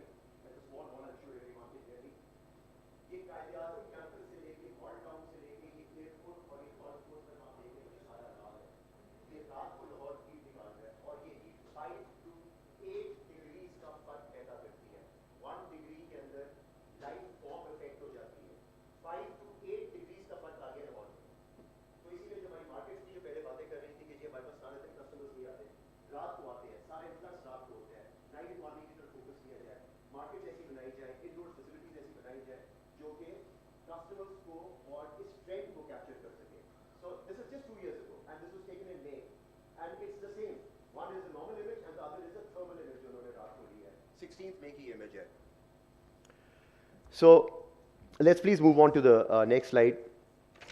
Okay, और लाहौर में from April through October 32 degrees temperature अब नॉर्मली एक्सीड करता है और पीक टेम्परेचर जो है वो 47 डिग्रीज तक जाता है. और ये सारी चीज़ें इसलिए समझना ज़रूरी है कि आप कोई अपनी मार्केट बना रहे हैं या अपनी हाउसिंग बना रहे हैं तो आप उन क्लस्टर्स की तरफ ना जाएं जहाँ पे इन्वायरमेंट स्ट्रेस हो. Without naming any, and I mean I have no association with any, जो एक अभी रावी की साइड पे इतनी डेवलपमेंट हो रही है. आई फेल टू अंडरस्टैंड इट कि Ravi is the most polluted river in the world. It is nothing but sludge. 52 species of fish we have lost. Okay, because untreated सारा उसमें जा रहा है, पूरे लाहौर का जा रहा है उसमें जा रहा है. 8.5 years लगेंगे अगर आप एक ट्रीटमेंट प्लांट लगाते हैं तो उससे क्लियर होने में और उसको वापस लाइफ को लाने में और न्यूट्रलाइज करने में, क्योंकि ग्राउंड वाटर में सीप करता है. So when you're putting in so much stress, you're developing clusters at places which are already under environment stress. I don't know, what is the thought behind it. So we need to look at कि हमारी development किस तरफ जानी चाहिए और किन clusters की तरफ होना चाहिए. राइवन कॉरिडोर की तरफ है, रिंग रोड कॉरिडोर की तरफ है. These are all untapped clusters. They need to move to this side because this is where the future of Lahore is. Now let's look at youth education and momentum. बड़ी खुशी की बात है ये हम सब के लिए, specially for someone like me, because मैं ज़िंदगी भर लाहौर में रहा हूँ, यहीं पे पैदा हुआ हूँ, I have children, I got married here. Lahore का जो मीडियन एज है, यूथ बल्क जो है वो 49% 22 ईयर्स पे, मतलब कि 49% जो लाहौर की आबादी है वो 22 ईयर्स या 22 ईयर्स से अंडर की है। और Lahore host the largest number of university, schools and colleges across Pakistan. हर साल लाहौर स्टूडेंट्स आउट स्टेशन से आते हैं तालीम हासिल करने के लिए, and this brings up a very interesting product which is student housing, building up complete ecosystems, जिस तरह बाहर के मुल्कों में होता है कि यूनिवर्सिटी है वहाँ पे उनकी हाउसिंग, स्टूडेंट हाउसिंग उधर है, पूरा एक एजुकेशन डिस्ट्रिक्ट बना पड़ा हुआ है। So these are all the demands जो कि आपको आपका शहर खुद बता रहा है कि देखें ये मेरी नीड्स हैं, मार्केट इस तरफ जा रही है, ट्रेंड इस तरफ जा रही है, and this what people need to identify. Can we please move on to the next slide? Okay, market place mismatch, जिसकी मैं डिस्कशन उनसे पहले कर रहा था। When I was growing up in the 80s and the 90s, till early 2000s, मैं Shadman market जाता था, मैं लिबर्टी मार्केट जाता था, इचरे जाता था, मोची गेट जाता था, हर जगह जाता था। अब मेरा हिसाब ये है कि आई लिव इन फेज 6, मैं एच ब्लॉक मार्केट 2 महीने तक नहीं जाता, बिकॉज यहाँ से एच ब्लॉक मार्केट ट्रैवल करके जाना, मैं 10 दफ़ा सोचता हूँ शाम को यार ये पीकाज होंगे, I don't want to get stuck, I get everything that I need, my children get everything what they need with in a 3 to 4 kilometre radius, and we don't need to travel. तो वो जो legacy markets हमारी थी और market places थी, they've lost a great deal of customers. कोई नारकली नहीं जा रहा, कोई शादमान नहीं जा रहा, और क्योंकि वो मार्केट प्लेसेस चेंज को, जो भी बंदा चेंज को रेजिस्ट करता है या मार्केट में ट्रेंड्स और चेंज को नहीं पढ़ता है, they really get their capital stuck up, वो अपने बिजनेसेस को नहीं उस तरह आगे लेके जाते। जिस तरह नोकिया है, आप कोडैक को देख लें, दीज आर ऑल ऑर्गेनाइजेशंस जिन्होंने चेंज को रेजिस्ट किया। सो दिस रिसर्च शोज कि अगर आपने ग्रो करना है तो you need to expand into all these new places. अगर आप शालम मार्केट को या let's just say new Anarkali या न्यू ऑफिस सेंटर को मूव करते हैं इनटू अ न्यू क्लस्टर जो कि अगले 20-25 साल की डेवलपमेंट को अब्जॉर्ब कर सकता है, गाड़ियों के इन्फ्लक्स को अब्जॉर्ब कर सकता है, तो those are going to be safe investment places. Next, move on to the next. Okay, अब cash on delivery is a huge thing, and businesses जो कि रिटेल सेगमेंट में है और FMCG में है, they will tell you a lot about it. Cash on delivery के ऊपर बहुत ज़्यादा लोगों का रुझान आ रहा है, क्योंकि आप अपने फ़ोन के ऊपर ही बैठे हुए स्क्रॉल करते हुए यू गेट द फीलिंग कि आप एक मॉल फिर रहे हैं ऐसी जगह। और वो क्यों लोग कैश ऑन डिलीवरी करें? क्योंकि इनकन्वीनियंस है दूसरी जगहों पे जाना। अब उसी को रेप्लिकेट कर लिया लोगों ने डिजिटली, और ऐसे ढेर सारे बिजनेसेस हैं जिनका एक आउटलेट किसी भी मार्केट में नहीं है, मगर वो फेसबुक के ऊपर, इंस्टाग्राम के ऊपर, even without a website successful businesses चला रहे हैं, जिसमें 5 करोड़ से लेकर 25 करोड़ तक की उनकी मंथली सेल हो रही है। So these are all trends that we need to understand. These are new products that we need to understand and then bring them into new marketplaces. Investors also need to know and see कि हमारी city के trends किस तरफ जा रहे हैं. Can we please move on to the next slide? Okay. Housing disorder and regulatory. Now, I'm not criticizing the government in any way or anything, but Lahore के अंदर अगर 470 से ज़्यादा रियल एस्टेट प्रोजेक्ट्स हैं, जिनमें से पिछले 15 साल के अंदर 171 प्लस फेक हाउसिंग सोसाइटीज़ निकली हैं, तो यू कैन वेल इमेजिन कि लोगों के साथ क्या हुआ होगा। People need to stop investing in places जहाँ पे कोई ट्रस्ट नहीं है। अगर किसी भी बिजनेस ने चलना होता है, this what the research says, the first factor is trust. अगर ओवरसीज़ पाकिस्तानी आज लेट्स जस्ट से DHA जैसी जगह पे इन्वेस्ट करता है, वो सिर्फ इसी वजह से करता है कि उसको सेफ्टी और सिक्योरिटी कि वो 25 साल बाद भी इधर आएगा तो उसको उसकी लैंड और टाइटल में कोई प्रॉब्लम नहीं पड़ेगी। So always invest in places जिसके अंदर ओनरशिप, और बैंकिंग पैनल भी ये कहता है टाइटल, हम सिर्फ टाइटल को देखते हैं। अगर लैंड की टाइटल क्लियर होएगी, will finance it, will put our money there. So investors again, market place leaders again, I am putting this message out, invest in places that have a legacy of trust. Can we move on to the next one? Okay, vertical and mixed use imperative. When I grew up in Lahore, Lahore के अंदर कोई कभी high rise के बारे में बात ही नहीं करता था। मैंने कभी ज़िंदगी में BHK का नाम ही, मतलब 1 बेड हॉल किचन अपार्टमेंट, मैं कराची जाता था या इंटरनेशनली कहीं पे ट्रैवल किया जहाँ पे वर्टिकल क्लासेस होते, तो मुझे आप पता चलता था कि जिसका 2 BHK है, 3 BHK बेड हॉल किचन है। अब एकदम लोगों ने अस्करी को, आप देख लें अस्करी की सक्सेस को, लोगों ने वर्टिकल्स में जाना शुरू किया। Why is that so? That is because the cost of construction has increase 450% over the last 5 years and people are finding it increasingly hard. इसके अंदर जो आपने हाउसिंग देनी है, आपने हाउसिंग मिक्स देनी है, आपने इसके अंदर middle class, upper middle class, rich और लोअर मिडिल क्लास सबके लिए आपने बनाने हैं, और वो वर्टिकल आपको अब्जॉर्ब करते हैं। It's very low maintenance also, और उसी के अंदर आपकी कम्युनिटी भी हो जाती है। And the data trend is overwhelmingly convincing कि Lahore is now moving towards vertical cluster क्योंकि लाहौर की एक बहुत बड़ी middle class market है. अगर लाहौर का economic engine चल रहा है, लाहौर इस साल के end तक $100 million की economy हो जाएगी. लाहौर का जो GDP है वो $100 million है. And just for comparison, Dhaka का 271 million है. Bombay का is 432 million approximately. That's the vast difference. Lahore has huge potential, but somehow the business community, all the stakeholders need to come together to invest in projects jiske liye the market research and the trend is convincingly there. Can we move on to the next slide? Yeah, similarly, जिस तरह आपकी population बढ़ती है, तो health, education, market places, ये 3 सबसे बड़ी चीज़ें जिनकी नीड आ रही है. और जिस हिसाब से लाहौर के अंदर आबादी बढ़ रही है, लाहौर में क्वालिटी हेल्थ केयर की, डायग्नोस्टिक फैसिलिटीज़ की और हेल्थ जोन की बहुत बड़ी कमी है. और यहीं पे एक बहुत बड़ी जो प्रोडक्ट निकल रही है वो है मेडिकल टूरिज्म क्लस्टर्स की. नेक्स्ट. ओके. सिमिलरली अगर हम चाहते हैं कि हमारा यूथ और लाहौर की जो पॉपुलेशन है जिसको हम एक्सपेक्ट करते हैं कि जी ये 2 करोड़ तक या 180 करोड़ तक पहुंच जाएगी अगले 5 से 8 सालों में, तो ये आप लोगों की जिम्मेदारी है, because you are business leaders, कि आप लोगों ने लाहौर के यूथ के लिए जॉब्स क्रिएट करनी है. और वो तभी जॉब्स क्रिएट होंगी तब आप ऐसे प्रोजेक्ट्स में और ऐसे इन्वायरमेंट में आप अपने बिजनेसेस को फ्लरिश करेंगे या इन्वेस्ट करेंगे जहाँ पे आगे जाके बिजनेसेस आपके ग्रो करेंगे. The conditions are right, because as Shahid साहब सेड अर्लियर वेरी वेल कि इन्वेस्टमेंट एक दफ़ा बैड एक्सपीरियंस जाएगा किसी का भी. Miss Fatima also said that they never come back to you again. So please think about these things. And EV, there's such a huge product जो कि आ रहा है market के अंदर. Charging centers, पूरी EV zones. These are where the future is. In any case, आप देख लें चाइना किस तरह हर मुल्क ट्रांजिशन कर रहा है EV की तरफ. So these are all those places जो कि market place के अंदर investment opportunities के साथ open बैठी हुई हैं. Because there's no one there. And if you come over there, you'll be one of the first few. Next.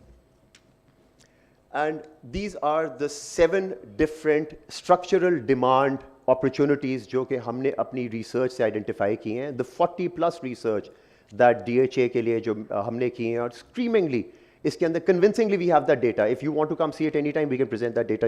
The Lahore Policy and Research Center को इन्होंने support इसलिए की है कि वो public के लिए इस information को free में access करे. So these are the 7 lens जो कि screamingly convincingly आपके लिए हैं. Thank you so much. I suppose with that I will end my presentation, and all the data that I've shown to you here is accurate. None of it has been taken from newspaper or Wikipedia or Britannica. These are all very credible published data sources. Thank you so much.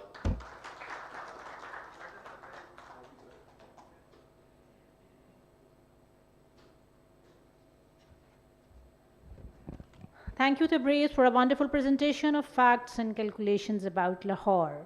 Now we focus on the DHA deal shelf presentation, highlighting this segment translates today's discussion into structured partnership lanes and execution pathways. May I invite Brigadier Nadeem Irshad, Executive Director, Joint Ventures, DHA, and Brigadier Omar Farooqi, Executive Director, Planning. Gentlemen, please join us on the stage. The stage is yours. DHA deal shelf presentation. Assalamu alaikum. Everybody can hear me? I would request before I start that somebody can go outside and tell them, because this is the real deal which I am going to present. And the second thing is this, that I've got a good news before I start, that I'm the last speaker. So let's start. I'm the Executive Director, Joint Venture, entrusted with the business development part of the DHA. Joint venture.bot, build, operate, transfer. This is the branch which I'm heading. Now, this is the winning dot. Our philosophy is we can grow alone, but if we join hand, we can succeed. This is the philosophy on which our branch is anchored.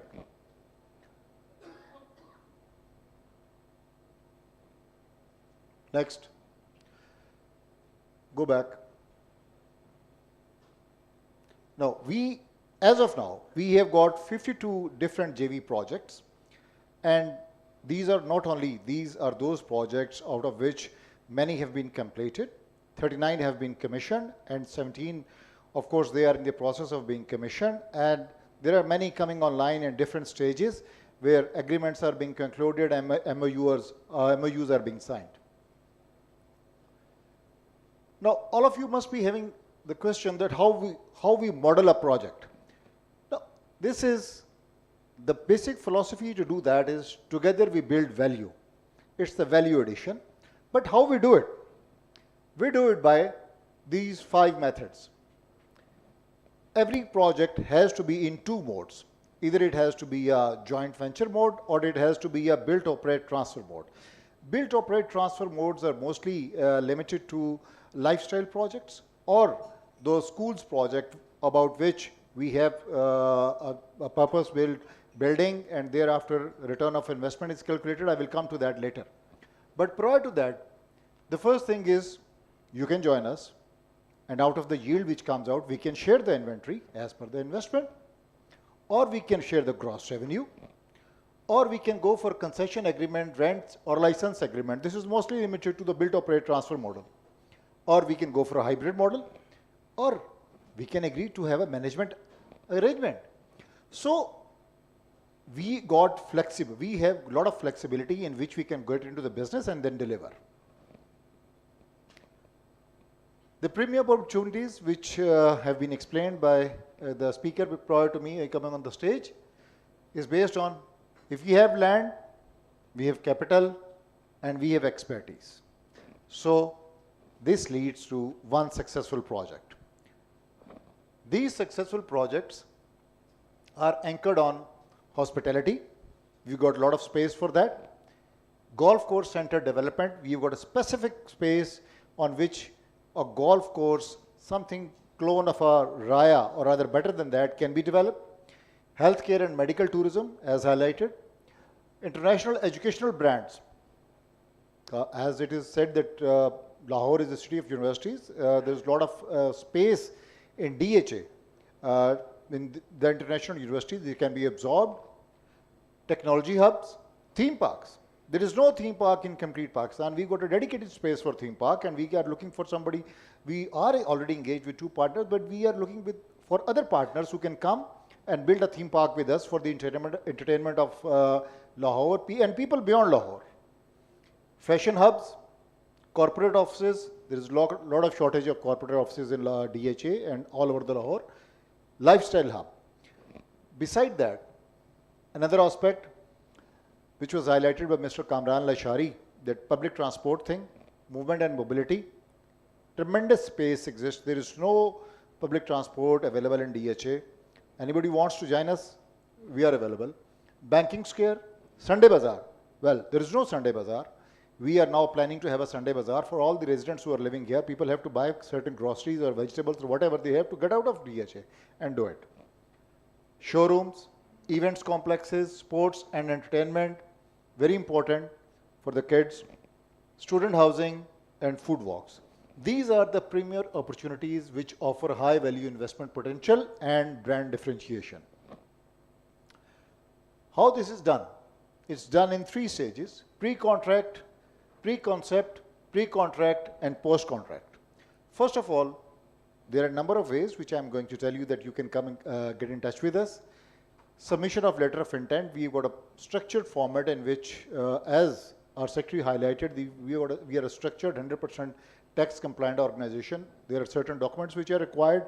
You enter, you send that your letter of intent along with those documents, and thereafter the negotiations start. We start with initial engagement, then is the proper due diligence process.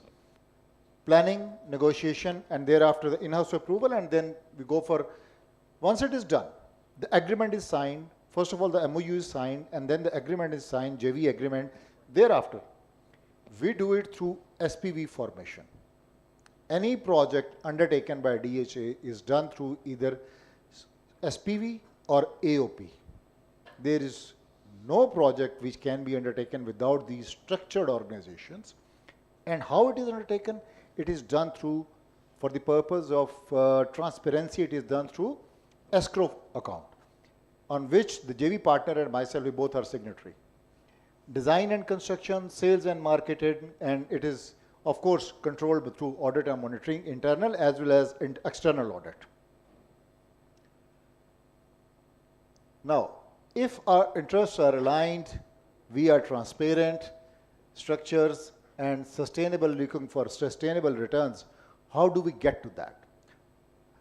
I will try to explain this to you in simple terms. Now, the project has conceived, there is an equity which DHA is investing into the project, and there is an equity which is being invested by our JV partner. That equity, once combined together, it becomes project investment. That project investment is then rooted into the SPV or AOP, whichever is designed or agreed upon. That SPV, that it benchmarks the return. And how does it do it? A JV is a JV if it is a win-win for both the parties. It's not a JV if one party is winning and one party is not winning. And how do we ensure it? We ensure it through positive NPV against our land cost and positive NPV against our JV partner's equity injection. Unless the process is very transparent, I can tell you, you might have heard that as Secretary was mentioning that you might have heard a lot about different projects that we haven't got anything. No.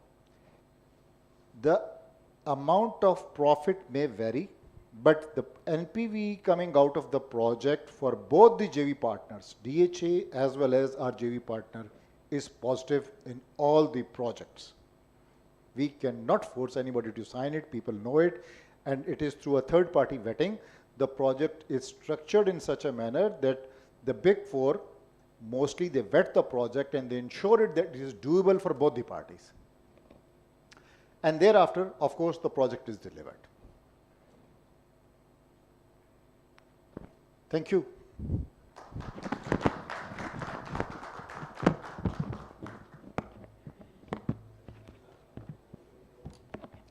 Bismillahirrahmanirrahim. I am Brigadier Omar.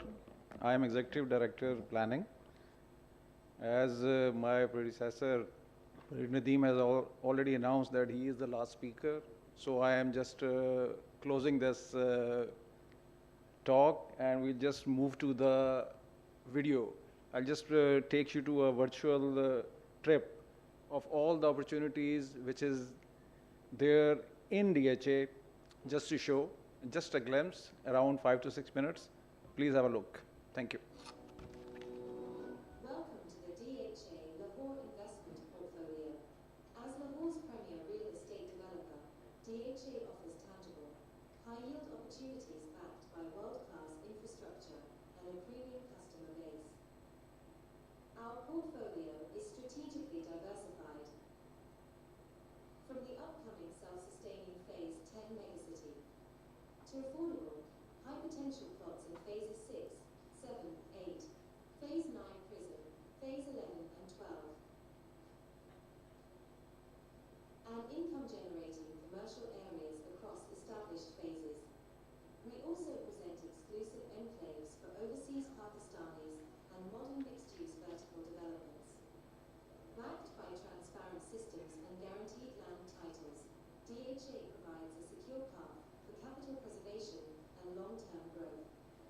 Join us on a virtual tour across DHA's residential, commercial, hospitality, education and healthcare opportunities, and discover the true potential of safe and secure investment. In the heart of DHA Phase 1, a rare 13 canal plot is now available. Surrounded by a fully developed community, it offers prime accessibility, strong patient footfall and strong commercial potential. Perfect for a state-of-the-art medical diagnostic center.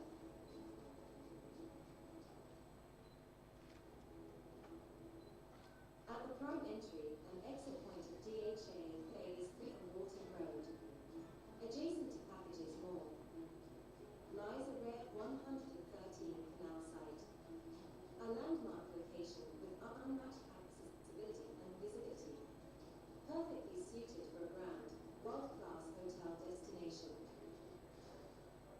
In the same prime Phase 3 location, right at the main entry and exit points, prominent 12 canal plot is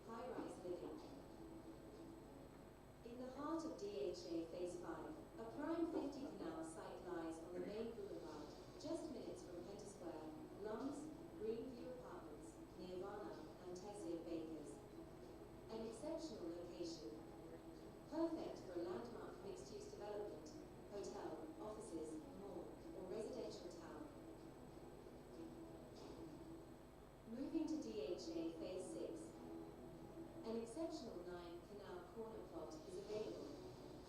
Strategically located adjacent to the iconic Dolan Mall, with prime frontage and high commercial activity, it presents a powerful opportunity for a landmark mixed-use commercial development. Presenting one of the most prime and exclusive 33-canal site in DHA Lahore, strategically positioned between Dolan Hall and the DHA head office.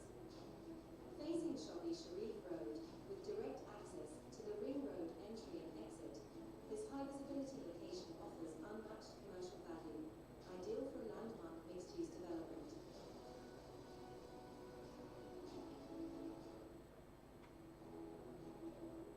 In close proximity to Asbury 11, PKLI Hospital and Defence Ryan, a prime 22-canal site is reserved for a much-needed hospital. Strategically located within a rapidly growing community, it offers a vital opportunity to develop a modern healthcare facility. In Sector K of Phase 6, just 2 minutes from Fairways Commercial and adjacent to the Hyatt Regency, a striking V-shaped corner plot awaits. A signature location, purposefully dedicated for a landmark entertainment complex.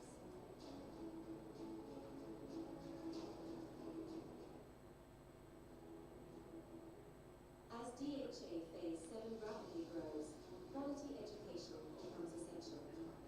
In Sector T, next to Carrefour, a prime 24-canal site is available, perfect for a state-of-the-art school facility.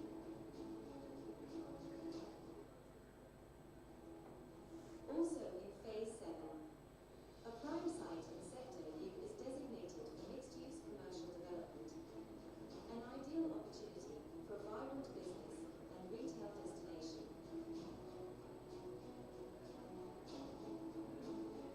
On the main boulevard of DHA Phase 8, iconic 77 and 90-canal sites offer prime potential, ideal for mixed-use development and a ground hotel.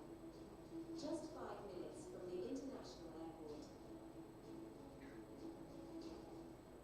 DHA Phase 9, by far the largest phase of DHA Lahore, presents a rare 113-canal site dedicated exclusively for a theme park. A landmark opportunity to create a vibrant recreational destination at scale.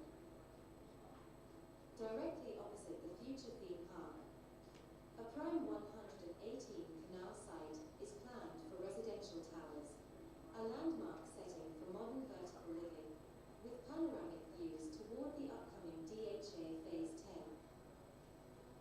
In Sector D of DHA Phase 9, a grand vision takes shape, DHA's second championship golf course, inspired by the iconic Defence Ryan, spread across 391 canal.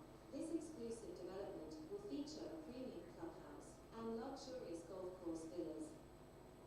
Moving toward DHA Phase 9's future landmark oval complex, planned to host a saddle and polo club and a state-of-the-art college, a prime 97-canal site is dedicated for mixed-use commercial development. A prestigious opportunity at the heart of DHA's next iconic destination.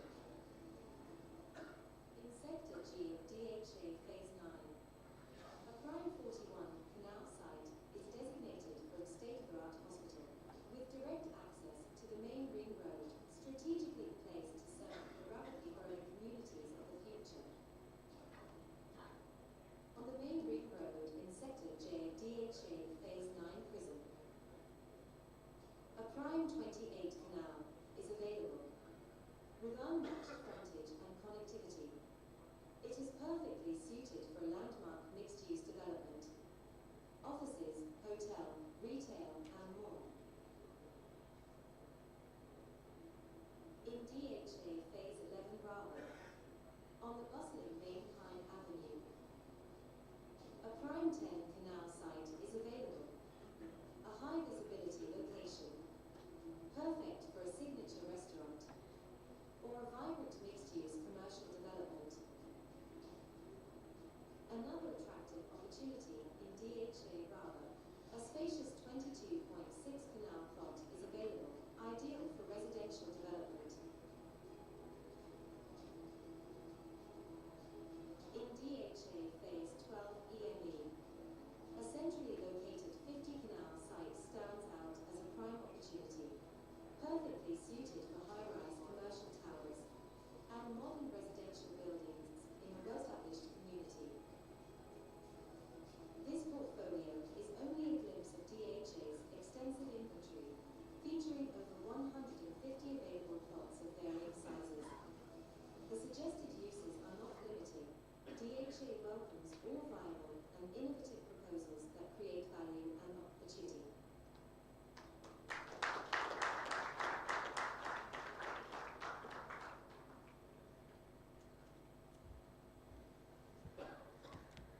Thank you, gentlemen, for a detailed, interesting presentation showing the investment opportunity lanes within DHA. Impossibles are impossibles except for the man of faith, because faith starts where everything else finishes. Ladies and gentlemen, we now invite Brigadier Kashif Humayun, Administrator DHA Lahore, to deliver the closing remarks. As the head of DHA Lahore, he will reflect on today's discussions and outline the execution, direction, and the next steps. Sir, please.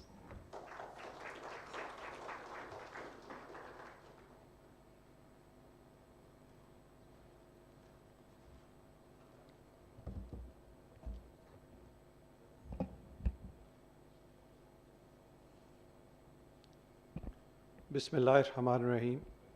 Our distinguished guests और corporate leaders जो भी यहाँ पर तशरीफ़ लेके आए, सबसे पहले तो मैं आप सबका शुक्रगुज़ार हूँ कि आप लोगों ने अपने प्रेशियस मोमेंट से टाइम निकाला और यहाँ पर हम आके बैठे और कुछ इश्यूज़ के ऊपर हम लोगों ने बातचीत की. Thank you very much once again for that. I know कि by this time आप लोग tired हैं, तो I'll not take much time, maximum 3-4 minutes before we move for a cup of tea. But I'll speak on 3-4 big things actually. Such a wonderful session, I was not expecting. If you ask me very frankly speaking, तो मैं सोच रहा था 10 में से 4-5 तक जाएगा, first time है.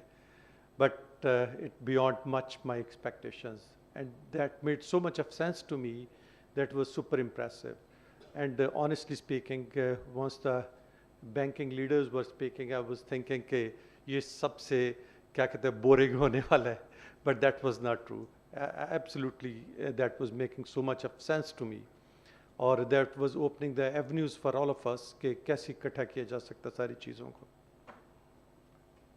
कामरान लाशारी साहब ने बहुत सारे issues के ऊपर बातचीत की और हार्मनी की बात की और बड़ा स्ट्रेटेजिक थॉट्स के साथ वो बातचीत की.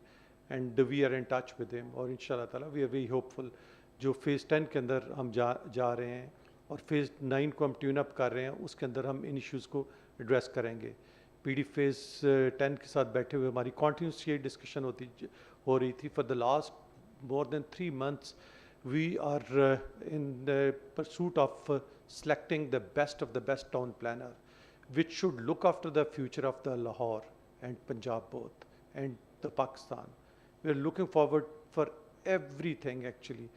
So we can tell you right from the outset that phase 10 जो होएगा is going to be super successful inshallah ta'ala. It is going to take time. I mean to say कि it's a huge phase. 12-14 हज़ार एकड़ के ऊपर phase नहीं बनता, वो पूरे का पूरा एक नया city आ रहा है. So that means कि that's a future. That is going to have its own ring road and everything you can think of it.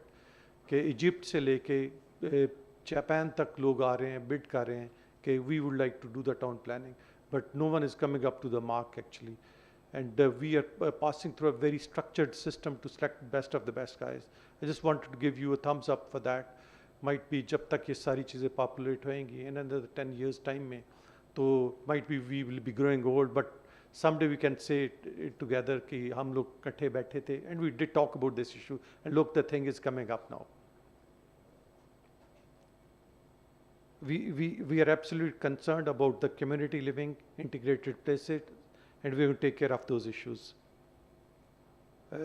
Banking panel ने डिलीवरी के ऊपर बात की, वर्टिकल के ऊपर बात की, लेकिन मैं आपको बड़ी इंटरेस्टिंग बात बताता हूँ कि लॉरियों को वर्टिकल में लेके जाना बड़ा चैलेंज है. It is not going to be so easy, क्योंकि जी except kite fly, yes you are right. तो जब ये double storey triple storey building पे चढ़ते हैं तो दे स्टार्ट टॉकिंग अबाउट कि लगता है मेरे टांगे कांप रही हैं. ठीक है, this what I have been hearing from the people actually. So it is going to be there, but might be with bit of time, but it's going to be there. इसके बगैर गुजारा नहीं है. गौरी साहब और मैम फातिमा ने technology के domain में बड़ी ज़बरदस्त बातचीत की. गौरी साहब किधर हैं? अच्छा, चले गए. और मैम फातिमा भी चली गई. अच्छा, चलो, that's great. But just convey them that we are there to support them, because this what we believe कि हम लोग इंडिविजुअली सारे बहुत अच्छे हैं, अपने घरों में हम सारे बहुत अच्छे हैं, individual companies बना के भी we are able to perform very well, but the issue is of the strategic thinking and the thought process actually. That's the big thing which is lacking in us. अगर हम सारे strategic thought के ऊपर चले जाएं, चीज़ों को connect करें, तो I think in a longer way we can produce far better things actually. और हम technology वालों को, the place where you guys are sitting, DHA spent billions of rupees to create this space with a view कि यहाँ से technology innovate होए पूरे पाकिस्तान के लिए, दुनिया के लिए. And let me show you in the days to come, it is going to innovate those things actually. We had the vision, we started up, the building is there, people are there, and it is going to be there actually inshallah. और ये technology वालों को we will invite them and we'll make sure कि इनके लिए हम बहुत अच्छा initiative का बंदोबस्त करें ताकि पाकिस्तान के अंदर से technology जो है वो वाकई ऐसे चले कि जैसे दुनिया के अंदर innovations के अंदर हम भी अपना role play कर सकें. फयाज भट्ट सब चले तो नहीं गए? चले गए. ही जस्ट लेफ्ट. फयाज भट्ट सब को बताइएगा कि उनके बगैर ये फोरम कंप्लीट नहीं होता है, ठीक है ना? और बड़ी up front straight talk, I love listening to him. Tabrez ने फ्यूचर दिखाया, दैट वाज वेरी इंटरेस्टिंग. मैं सिर्फ एक आखिर पे एक और बात करूँगा कि देखिए एवरीथिंग आइसोलेशन में नहीं होती है, it is in the overall context actually. और आप सब ने माशाल्लाह कुरान पढ़ा हुआ है कि nothing happens without the will of Allah. तो दैट विल ऑफ अल्लाह के अंदर आपने क्या कंट्रीब्यूट किया, that matters a lot. You sitting as today, did you talk of something which should contribute in the overall betterment of the economy of this poor country, for the betterment of the people of Lahore? If you did talk and you just enjoyed your life, so that end of the day, you'll be asked, what did you do actually? You created billions of rupees for yourself. How about your community? Did you help them out?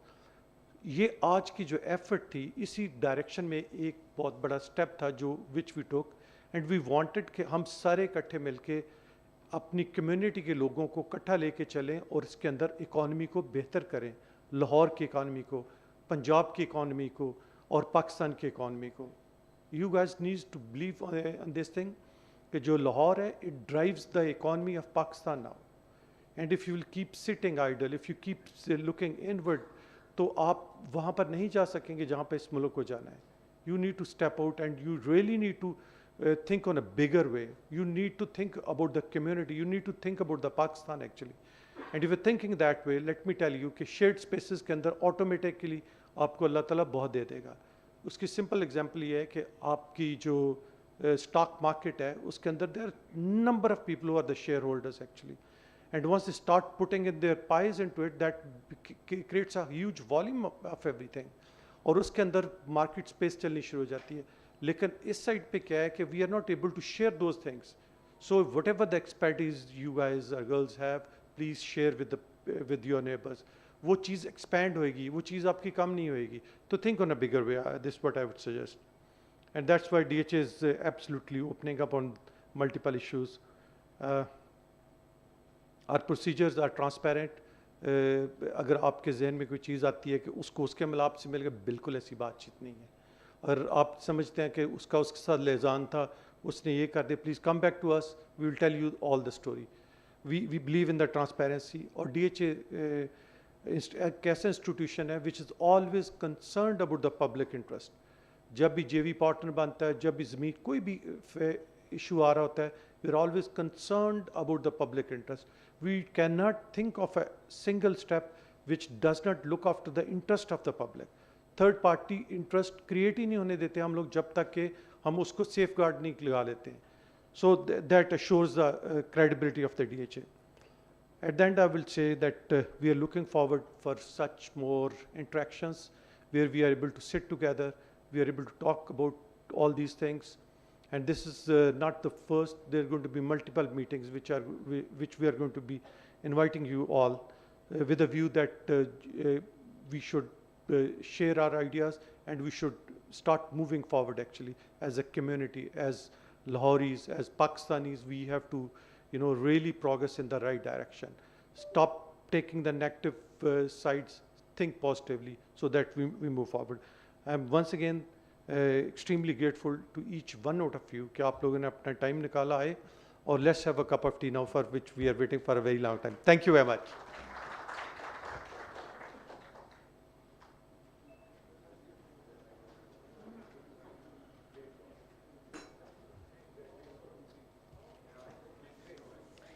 Excuse me, sir.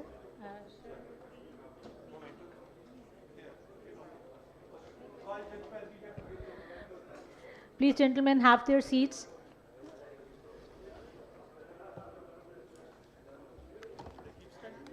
Yes, sir. I request Brigadier Kashif Humayun to be with us here for the distribution of mementos as a token of appreciation to our distinguished speakers, moderators, and panelists. Shahid Ahmed Khan, our valued speaker, Mr. Shahid Ahmed Khan, please come on the stage and receive your memento.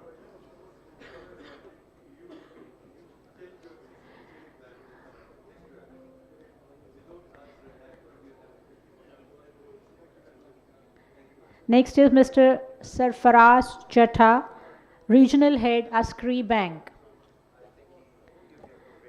Sarfaraz Chatta, Regional Head, Askari Bank.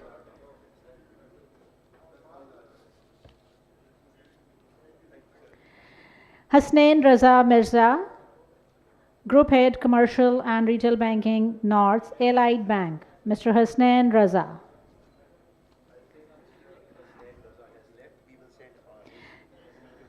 Right, sir.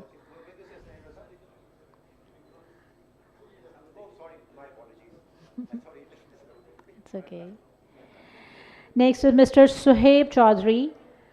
Mr. Suhaib Chaudhary, the moderator for the banking panel.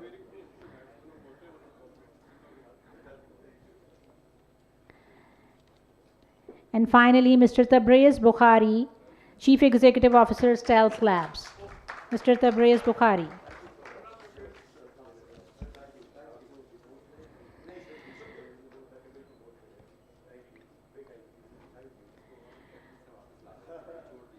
Distinguished guests, thank you so much. You are warmly invited to join us for refreshments and networking. Our ushers are available all around to provide a tour of DHA Business Hub and Innovation Ravi for those who would like to see the facility.